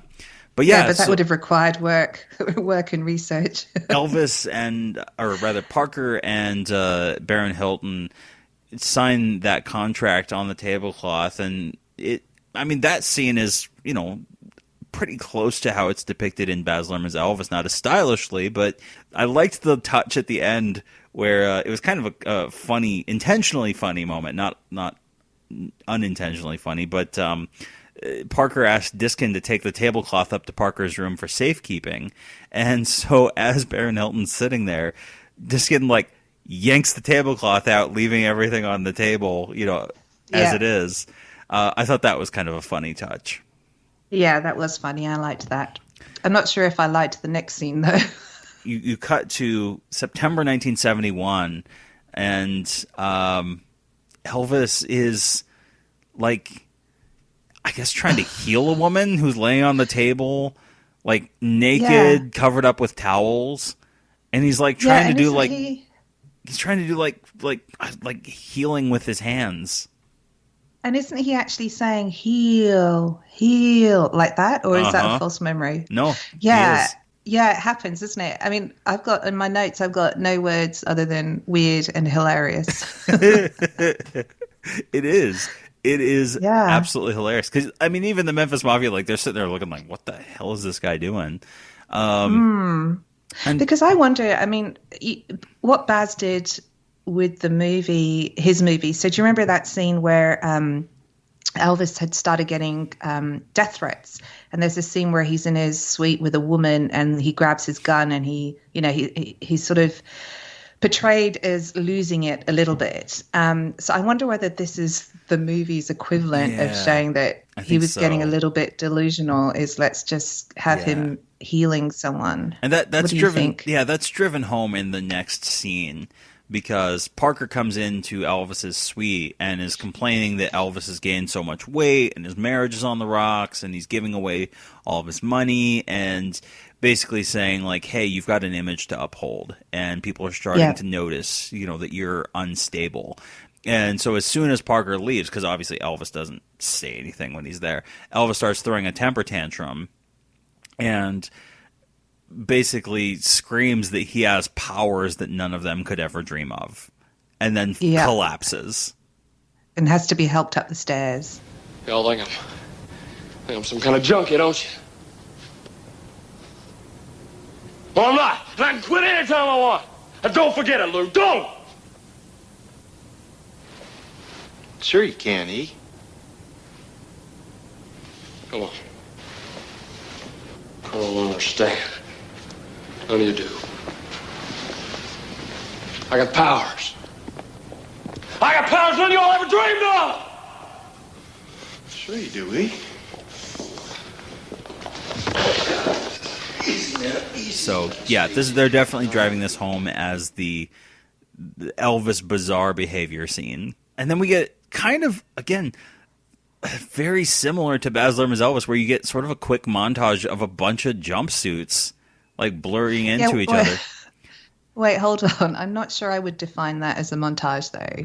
It's made-for-TV version of a montage, which fails to be a montage. Yeah, basically, what happens is that it's shot from a low angle looking up at Rob Youngblood, and the camera starts on one side and sort of pans around and swirls around him to the other side, and you just go through 4 different jumpsuits while he's singing "Are You Lonesome Tonight." It's not stylishly done. It's not a real montage, but it's meant to show the passage of time and that he's doing all these shows. Yeah, and that must have really challenged the budget, finding four more jumpsuits for this scene. And especially the Aloha one, the design is pretty faithful. But they start pudging him up right away with the fat suit. Yeah, he's getting heavier around the face here, isn't he? And just as a general comment, because his tummy does get bigger and bigger, and there's a couple of points where when when a woman's pregnant and they're sitting on a couch if they're heavily pregnant, there's a way they sort of get themselves off a couch. You sort of have to sort of lead with your tummy. And he does exactly the same when he's getting off the couch. Did you notice that? I did. But what's crazy is that they show him with all of this like weight gain, and he's like he looks obese, and then all of a sudden we're supposed to believe that this is August 1973. Yes. And it just looks so dumb. And like It does. and of course, like with Beau Bridges, like they have given him a little bit of extra weight as well, and they do that with Rob Youngblood, where they add makeup and kind of make him look heavier in the face as well. But like between that and the helmet hair that they have him in, he basically looks, because like his facial structure, like I'm not going to complain about him not looking exactly like Elvis in terms of like facial structure. I'm focused more on the performance, but like he doesn't look a lot like Elvis in the face, and so he's got sort of this square jaw that when you look at him in the 70s scenes, he almost looks like a younger version of Bruce Campbell's Elvis from Bubba Hotep. That's what it looks like. Yeah. Well, do you know what I've got? I've got looks like an ape in this scene. Yeah, a little bit like that very too. Very apish. Yeah. Well, and what's funny is that at the end of Are You Lonesome Tonight, he finishes performing, and like there's nothing for applause. Like not even like a golf clap. There's nothing. He just stops, and then he's like holding out his arms. Like that's at least like one thing that Baz's film does is it shows that like even when Elvis is going off the rails in concert, the audience was still cheering him on. Like they don't even like pipe in the sound effect of people cheering. Like it's just nothing. It is a vacuum of noise at the end of Are You Lonesome Tonight? Tell me, dear, are you lonesome tonight?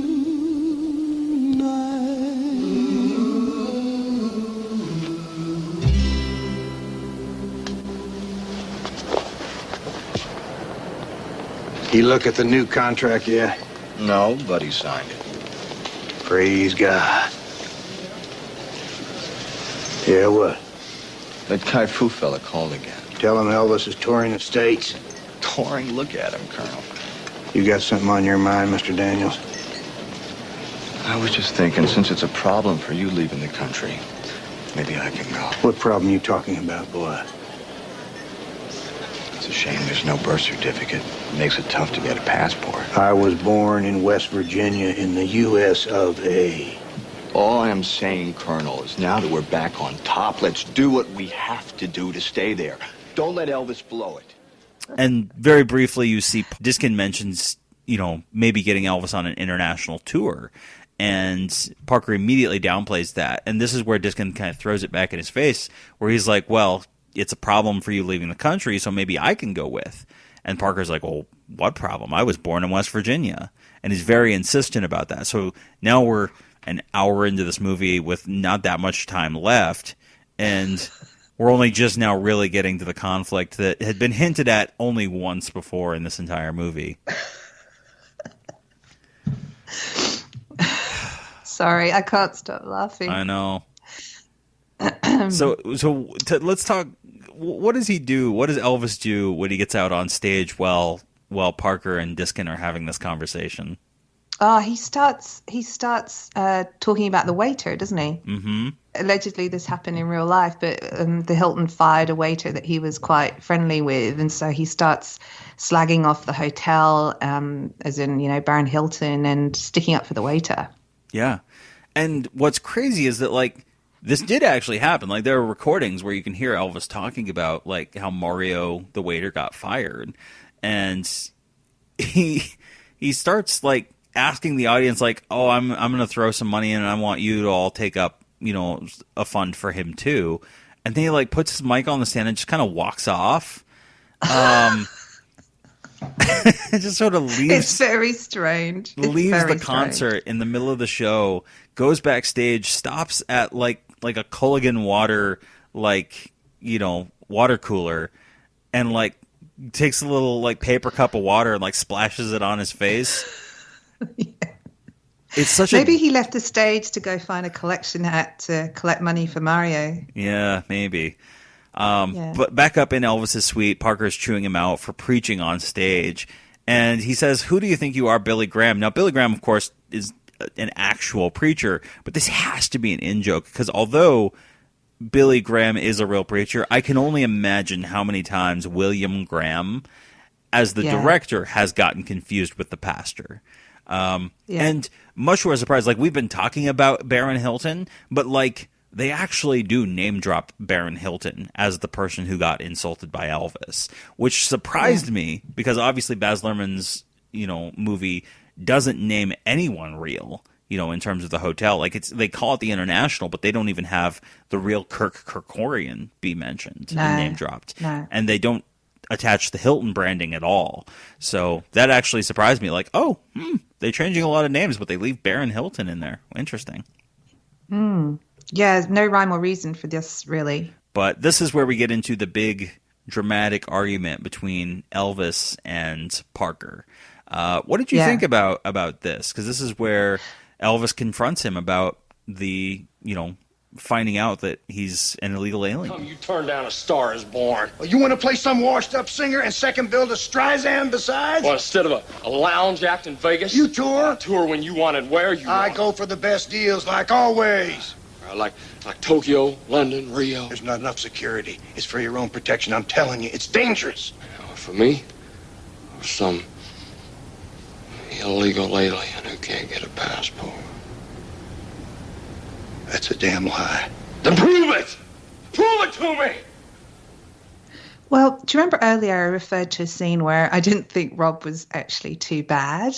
Is this the one? This is the one. Yeah. This is the one. Yeah. But you can compare this scene with the very similar scene in Baz's movie, and it's, there's like multi-dimensional in terms of the Baz movie, but very one-dimensional performance here. But in terms of the whole movie, I think he's probably his best scene, really. What did you think? You're right, but that's relative to the rest of the movie, and the rest of the movie is so much in the tank that, like... Yeah. No, you're absolutely right. I meant relative to the on whole a relative movie. scale. Yeah, absolutely. Yeah, and even then, like the way he looks so stupid. Like you just can't take him seriously. No, like you can't. My note, like when I was actually like watching the scene and taking notes, Elvis starts mumbling about how like, I trusted you and I came back and I was the king and I could have been great. I could have been bigger than ever and you sold me out.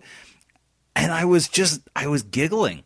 Like, I was just like, this isn't dramatic. It's hilarious. And it's like Rob Youngblood is turning in what he thinks is a super serious, super credible, dramatic performance. And he looks ridiculous doing it. And Beau Bridges knows exactly the kind of movie he's in, and he is just chewing the scenery as Colonel Parker. You sold me out. You sold yourself to drugs. Why the hell do you think I'll take him? Oh, no. No, you're not blaming me. Not for that. Your private life is yours, remember? I'm taking care of business, and I still say Vegas is a great deal. Oh, yeah. It's a great deal. It's a great deal for you. Not for both of us. Oh, like hell it is. Well, don't you talk to me that way. I'll talk to you in a damn way, please. Nah, quit. Oh, you don't quit. You don't quit. You're fired. To get out, you're fired. Just get out. Go. It's that, like, you have to watch this scene. It's amazingly bad. And yet, again, as you said, like, it's one of the better scenes that Rob Youngblood has because he actually does kind of get to show any... A bit, yeah. Any chops whatsoever, Yeah. Yeah. But... And then in the next scene, we have Diskin and Colonel, and that's when we learn Colonel's real name. Yeah, so Diskin gets confronted by Parker, and Parker accuses him of telling Elvis about Parker's immigration issues. And this is one thing that Baz Luhrmann's Elvis was criticized for, of like, Elvis didn't know that had happened, or Jerry Schilling is the person who tells him in that movie. In this movie, Tom Diskin is the person who tells Elvis, which, again, not quite historically accurate either. But Diskin lays it out that, like, you're from Holland, and he mispronounces his real name so that they can have this amazing shot where a wild-eyed Colonel Parker puts his hat on and proudly, like, corrects him on the pronunciation in, like, the weirdest... I guess he's trying to do a Dutch accent. You're not an American citizen. You're from Holland. Mm-hmm. You're a Dutchman. And your name is Andre van Kujic. Andreas van Kuik. How come you never told me? You never asked. So how do you pronounce his name then, Justin? I mean, so he actually pronounces it correctly. It's Andreas van Kuik. Okay. So, like, the pronunciation that Parker corrects him on is right. It's just the way that he delivers it is just so over the top.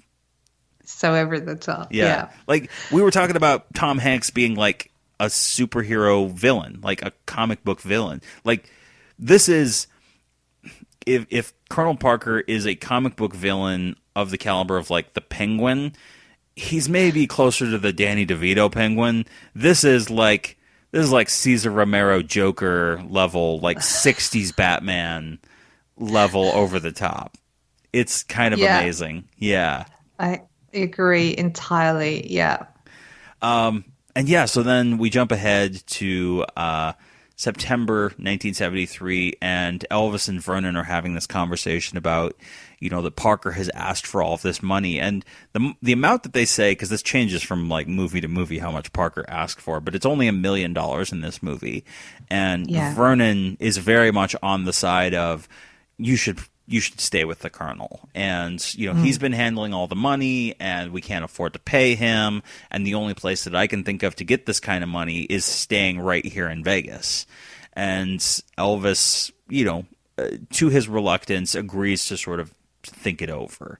And I thought this was an all right scene between Elvis and Vernon. Like, no, it was, and very similar to a scene in the Baz movie as well. Yeah, where you have Elvis and Vernon kind of having that conversation about, like, the realization that Elvis has that, like, oh, we are so screwed that we really can't free ourselves of this guy.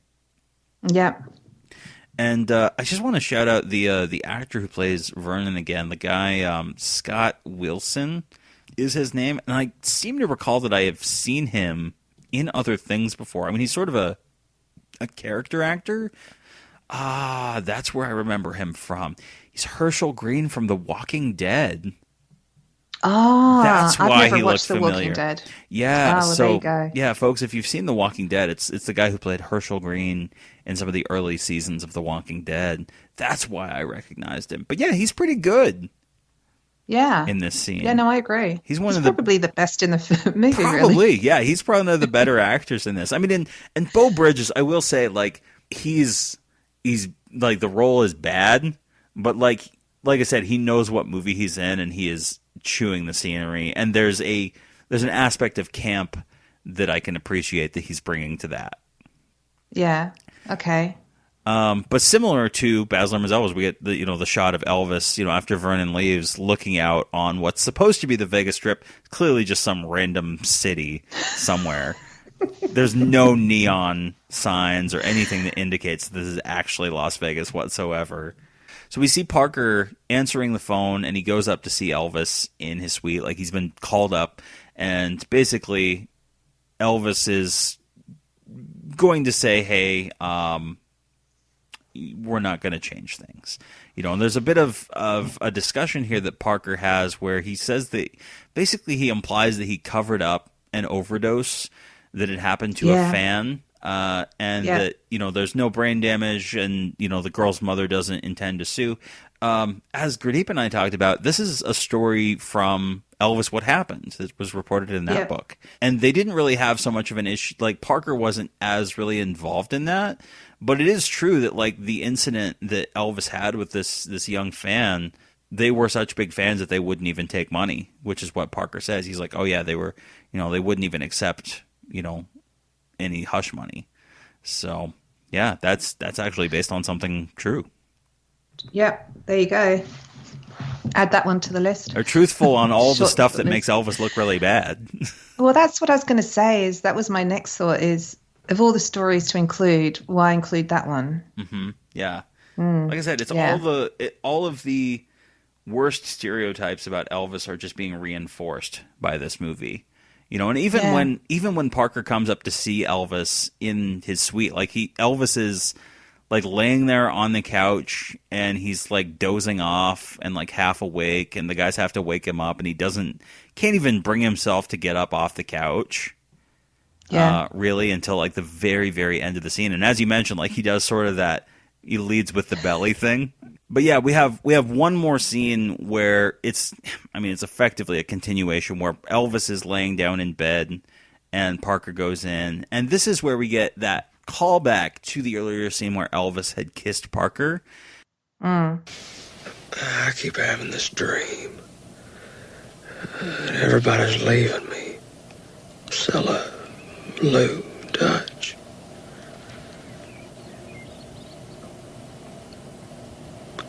You're not going to leave me, are you, Colonel? No, son, I'm not going to leave you. You're all I live for. I know. I love you too.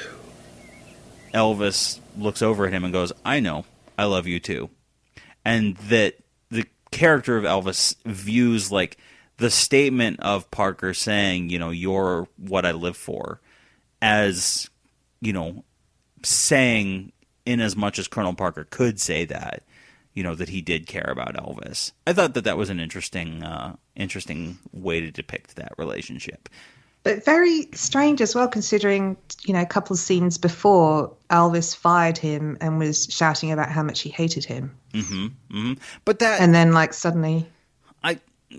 I will credit, because, like, Baz Luhrmann's Elvis has that same scene where, Elvis is, shouting at Parker in the, once he gets off the elevator, is calling him, like, a blood-sucking vampire, and Parker has this, that speech, about...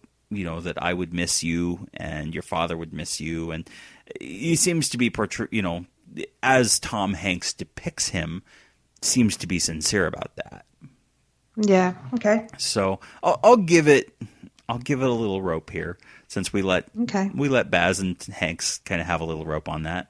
As they're walking out of the room, this is where Parker, I'm curious how you read this scene, because the way that Parker talks to Diskin is he says, we have to prepare basically for Elvis to die, and that he says Oscar Davis gave up his life for Hank Williams and gave him every last cent, only to find him overdosed in the back of a car, and that Parker wants to make sure that he can protect Elvis's name and legacy so that no one takes advantage of Priscilla and Lisa Marie. I think you're meant to read it as that Parker doesn't care about Elvis, and he's already planning for how he's going to take care of himself after Elvis dies, and that he's just saying Priscilla and Lisa so that it's an agreeable, it's the plausible deniability thing. Yeah. Yeah. Agree. We finally made it to the big finale concert scene as Elvis is preparing in his dressing room in yet another jumpsuit. And this is the scene where you see Elvis and Parker in the same frame together. And with the fat suit that they have Rob Youngblood in, he looks bigger than Colonel Parker does. I know, he looks huge. But you know what, Justin? I found this scene really confusing, and I'm hoping you can explain it to me. Because he's singing American Trilogy. Well, he starts off singing The Wonder of You, and then he starts singing American Trilogy.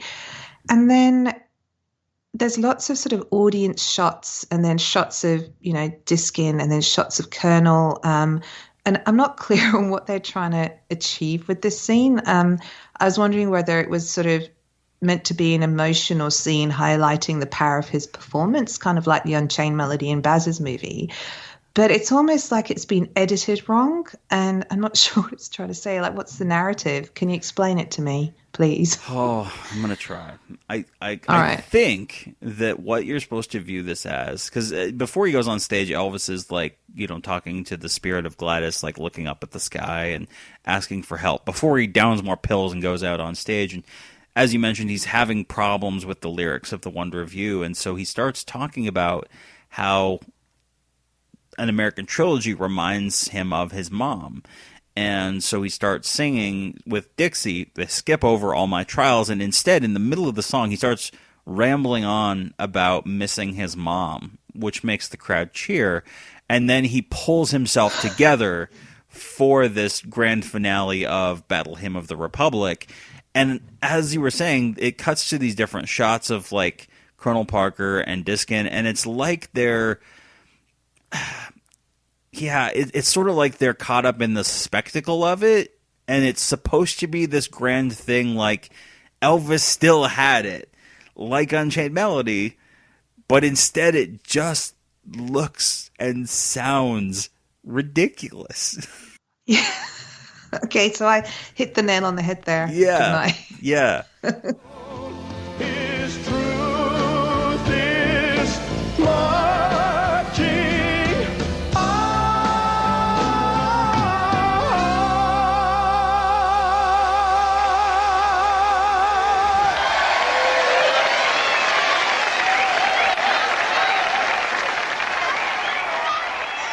Yeah, it's bad. I mean, I've heard some pretty bad tribute artist versions of American Trilogy, because that's always the one that the bad ones go to, right? Yeah. And yeah, this is by far one of the worst that I've heard. Yeah. I mean, I will say, like, on a technical level, I guess he kind of hits the high note, but it ain't great. It ain't I think great. you're being a bit kind. I'm being there, very Justin. generous on this one. Very generous. Yeah. And then we cut ahead to August 1977 as Parker gets a phone call while he's at the hotel, ahead of Elvis supposedly arriving, or he's supposed to be arriving later that day for the show. And he gets the phone call, and immediately the light switches, and he's just like, nothing's changed. This, it's going to be just like, Elvis when he was in the army, and get Vernon on the phone. Everything's going to continue as usual, And then we jump ahead to the funeral, and Parker is dressed in, what's pretty close to what, the report was that Parker did dress in that day. He's got a baseball cap on and one of his floral shirts. Yeah. Yep. And he immediately pulls Vernon off to the side and has him sign the agreement to allow him to continue managing Elvis's business. I'm sorry to bring up business at a time like this, but this world is filled with hustlers who just love to get a hold of our boy's souvenir rights, take advantage of his legend. If that happened, because I was remiss in my duty, I'd never forgive myself, so, Boxcar Production. It's just a name, and these are some simple documents that allow me to continue to represent Elvis's estate and you, just as I represented our boy when he was alive. So he just signed right here in this line. And I love, there's a little touch where as soon as he has Vernon sign the agreement, just before he leaves, he looks back and asks to make sure he gets his pen back. Like he's that cheap. And then all of a sudden we cut ahead in 1981, and the judge is reading out that Parker's take was excessive, his cut of Elvis's business. And they actually use at least a partial quote of what was in the actual transcript of that it shocks the conscience of the court, what Parker had done to Elvis. And they recommend that the estate sue Elvis, or sue Colonel Parker. And that's kind of like, we have one closing scene, and this is maybe, I think if there's one scene in the movie that is maybe the most iconic, this is the one, because this is the one that everyone remembers that it ends with Ghost Elvis haunting Colonel Parker. Yeah. Yeah, don't you think that's a little bit obvious, though? It is. Because what happens is the colonel gets a call, he's poolside in his place, probably Palm Springs, and he's told what the outcome of the court session is, and then he puts down the phone, and then he goes into the speech about how he gave his life for the boy, and then the camera kind of pans over and you see Ghost Elvis. And then what happens, Justin? He snaps his fingers and we cut to black. Yes. This is the colonel. Damn it, don't they know I loved him? He was like my own son. I gave my life for that boy. Ungrateful son of a bitches.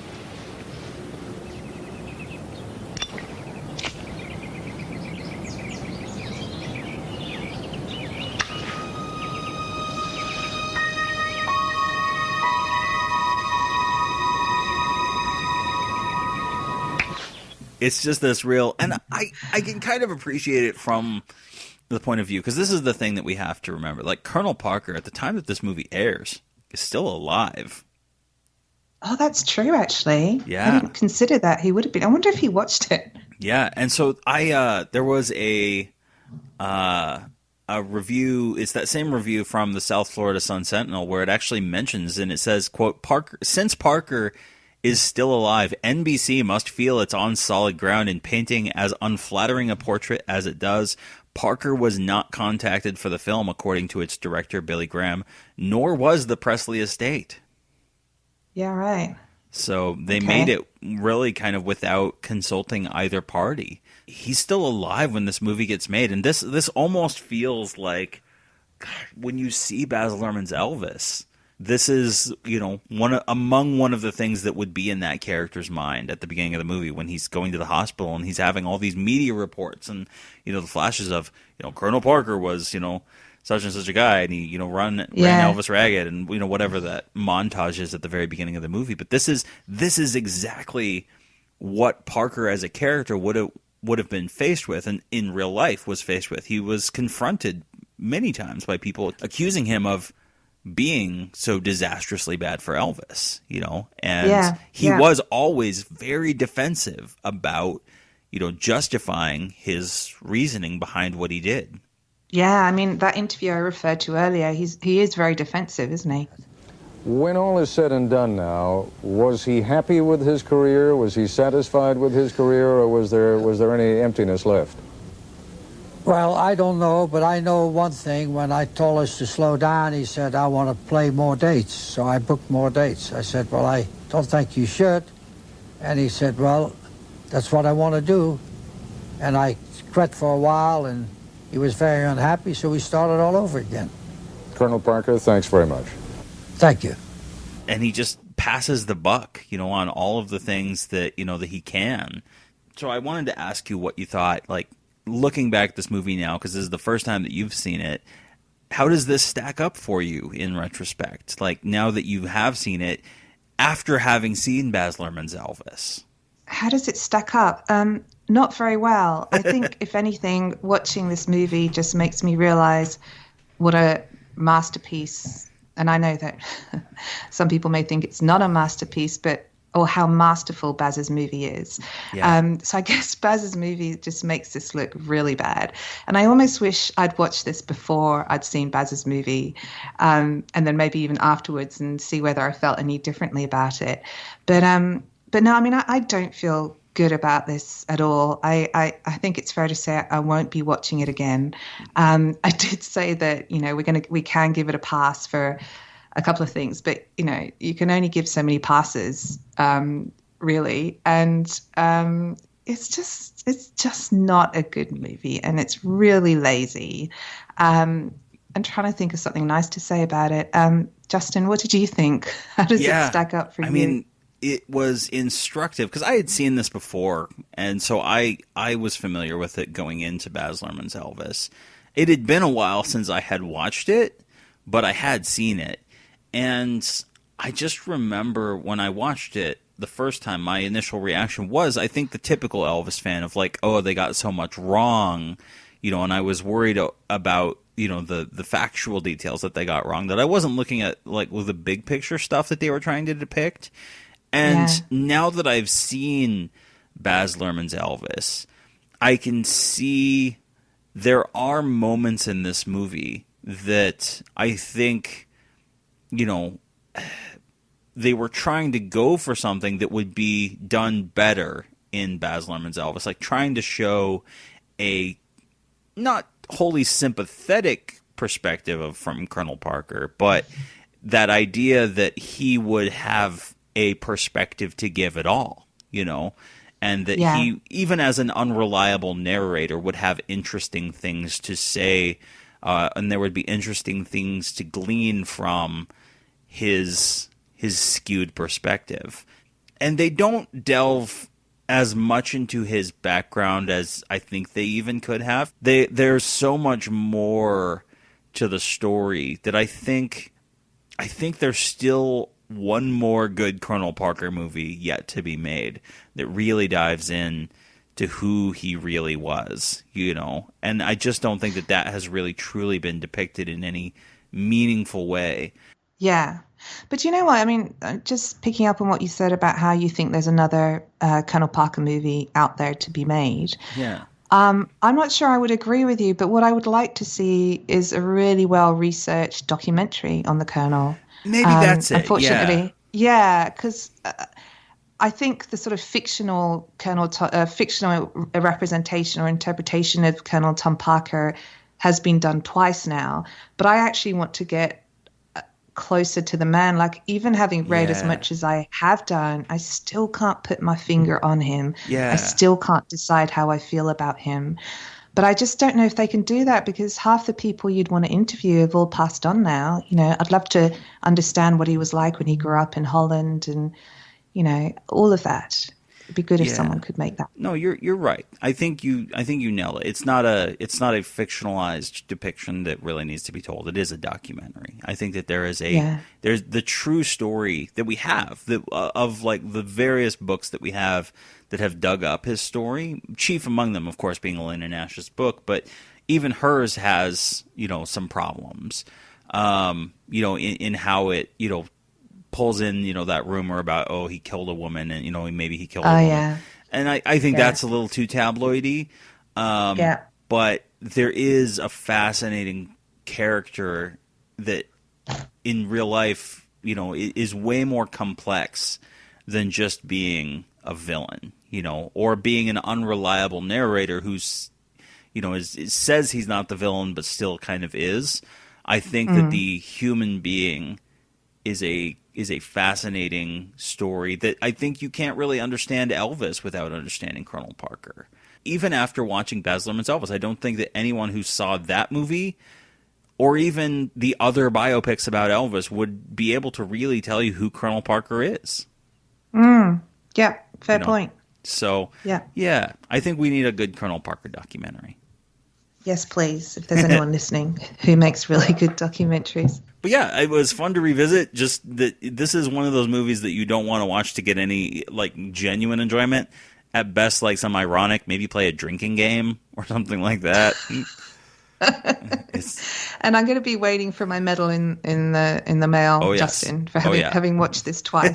But again, for listeners, like, just do give it a watch though, because it is funny. Yeah. You don't let us put you off it. No, you have to watch the trouble scene. Like, it is hilariously bad. You know the Asylum, like that film production company that makes like the style like movies that they always have like similar sounding titles to popular movies that are out, but they're clearly like low budget. They're budget ones, yeah. This feels like the Asylum version of Baz Luhrmann's Elvis that you would find at the store on DVD for like $5, 99 cents. Yeah, or $1 or something like that. Yeah, yes, in the bargain bin. Yeah, $5 seems like a little bit too much to pay. Oh, for way this. too high. I wouldn't have paid to watch this. I would have demanded my money back. Guess how many people have watched it on YouTube, though? I think it's around 255,000. That's too many. Plus one. Yeah, exactly. That's too many. It's like the stereotype has just been perpetuated in a very, very large audience. Yeah, I guess we can assume the best of people and hope that they're not taking it seriously. Yeah, or that they watched the first 5 minutes and then thought, nah, not for me. Yeah. Yeah. So this was so much fun. Thanks, Beck. It was. It's so good to talk to you again. Yeah, Thank you for having me on. Always. So look forward to having you on again. And I believe it's a hot time in Florida. It's a rainy night in Georgia. I think it's wonderful, the following, the people supporting him. And what else can you say? I've never heard of anything like this. But I'm very happy with it. And I know if Elvis is anyway looking down, I think he's laughing pretty good with what's going on. That's our report for tonight. I'm Ted Koppel in Washington. For all of us here at ABC News, good night. You've been listening to the TCBcast, an unofficial Elvis fan podcast. Someone must have stomped on his head with those blue suede shoes. Thank you and good night.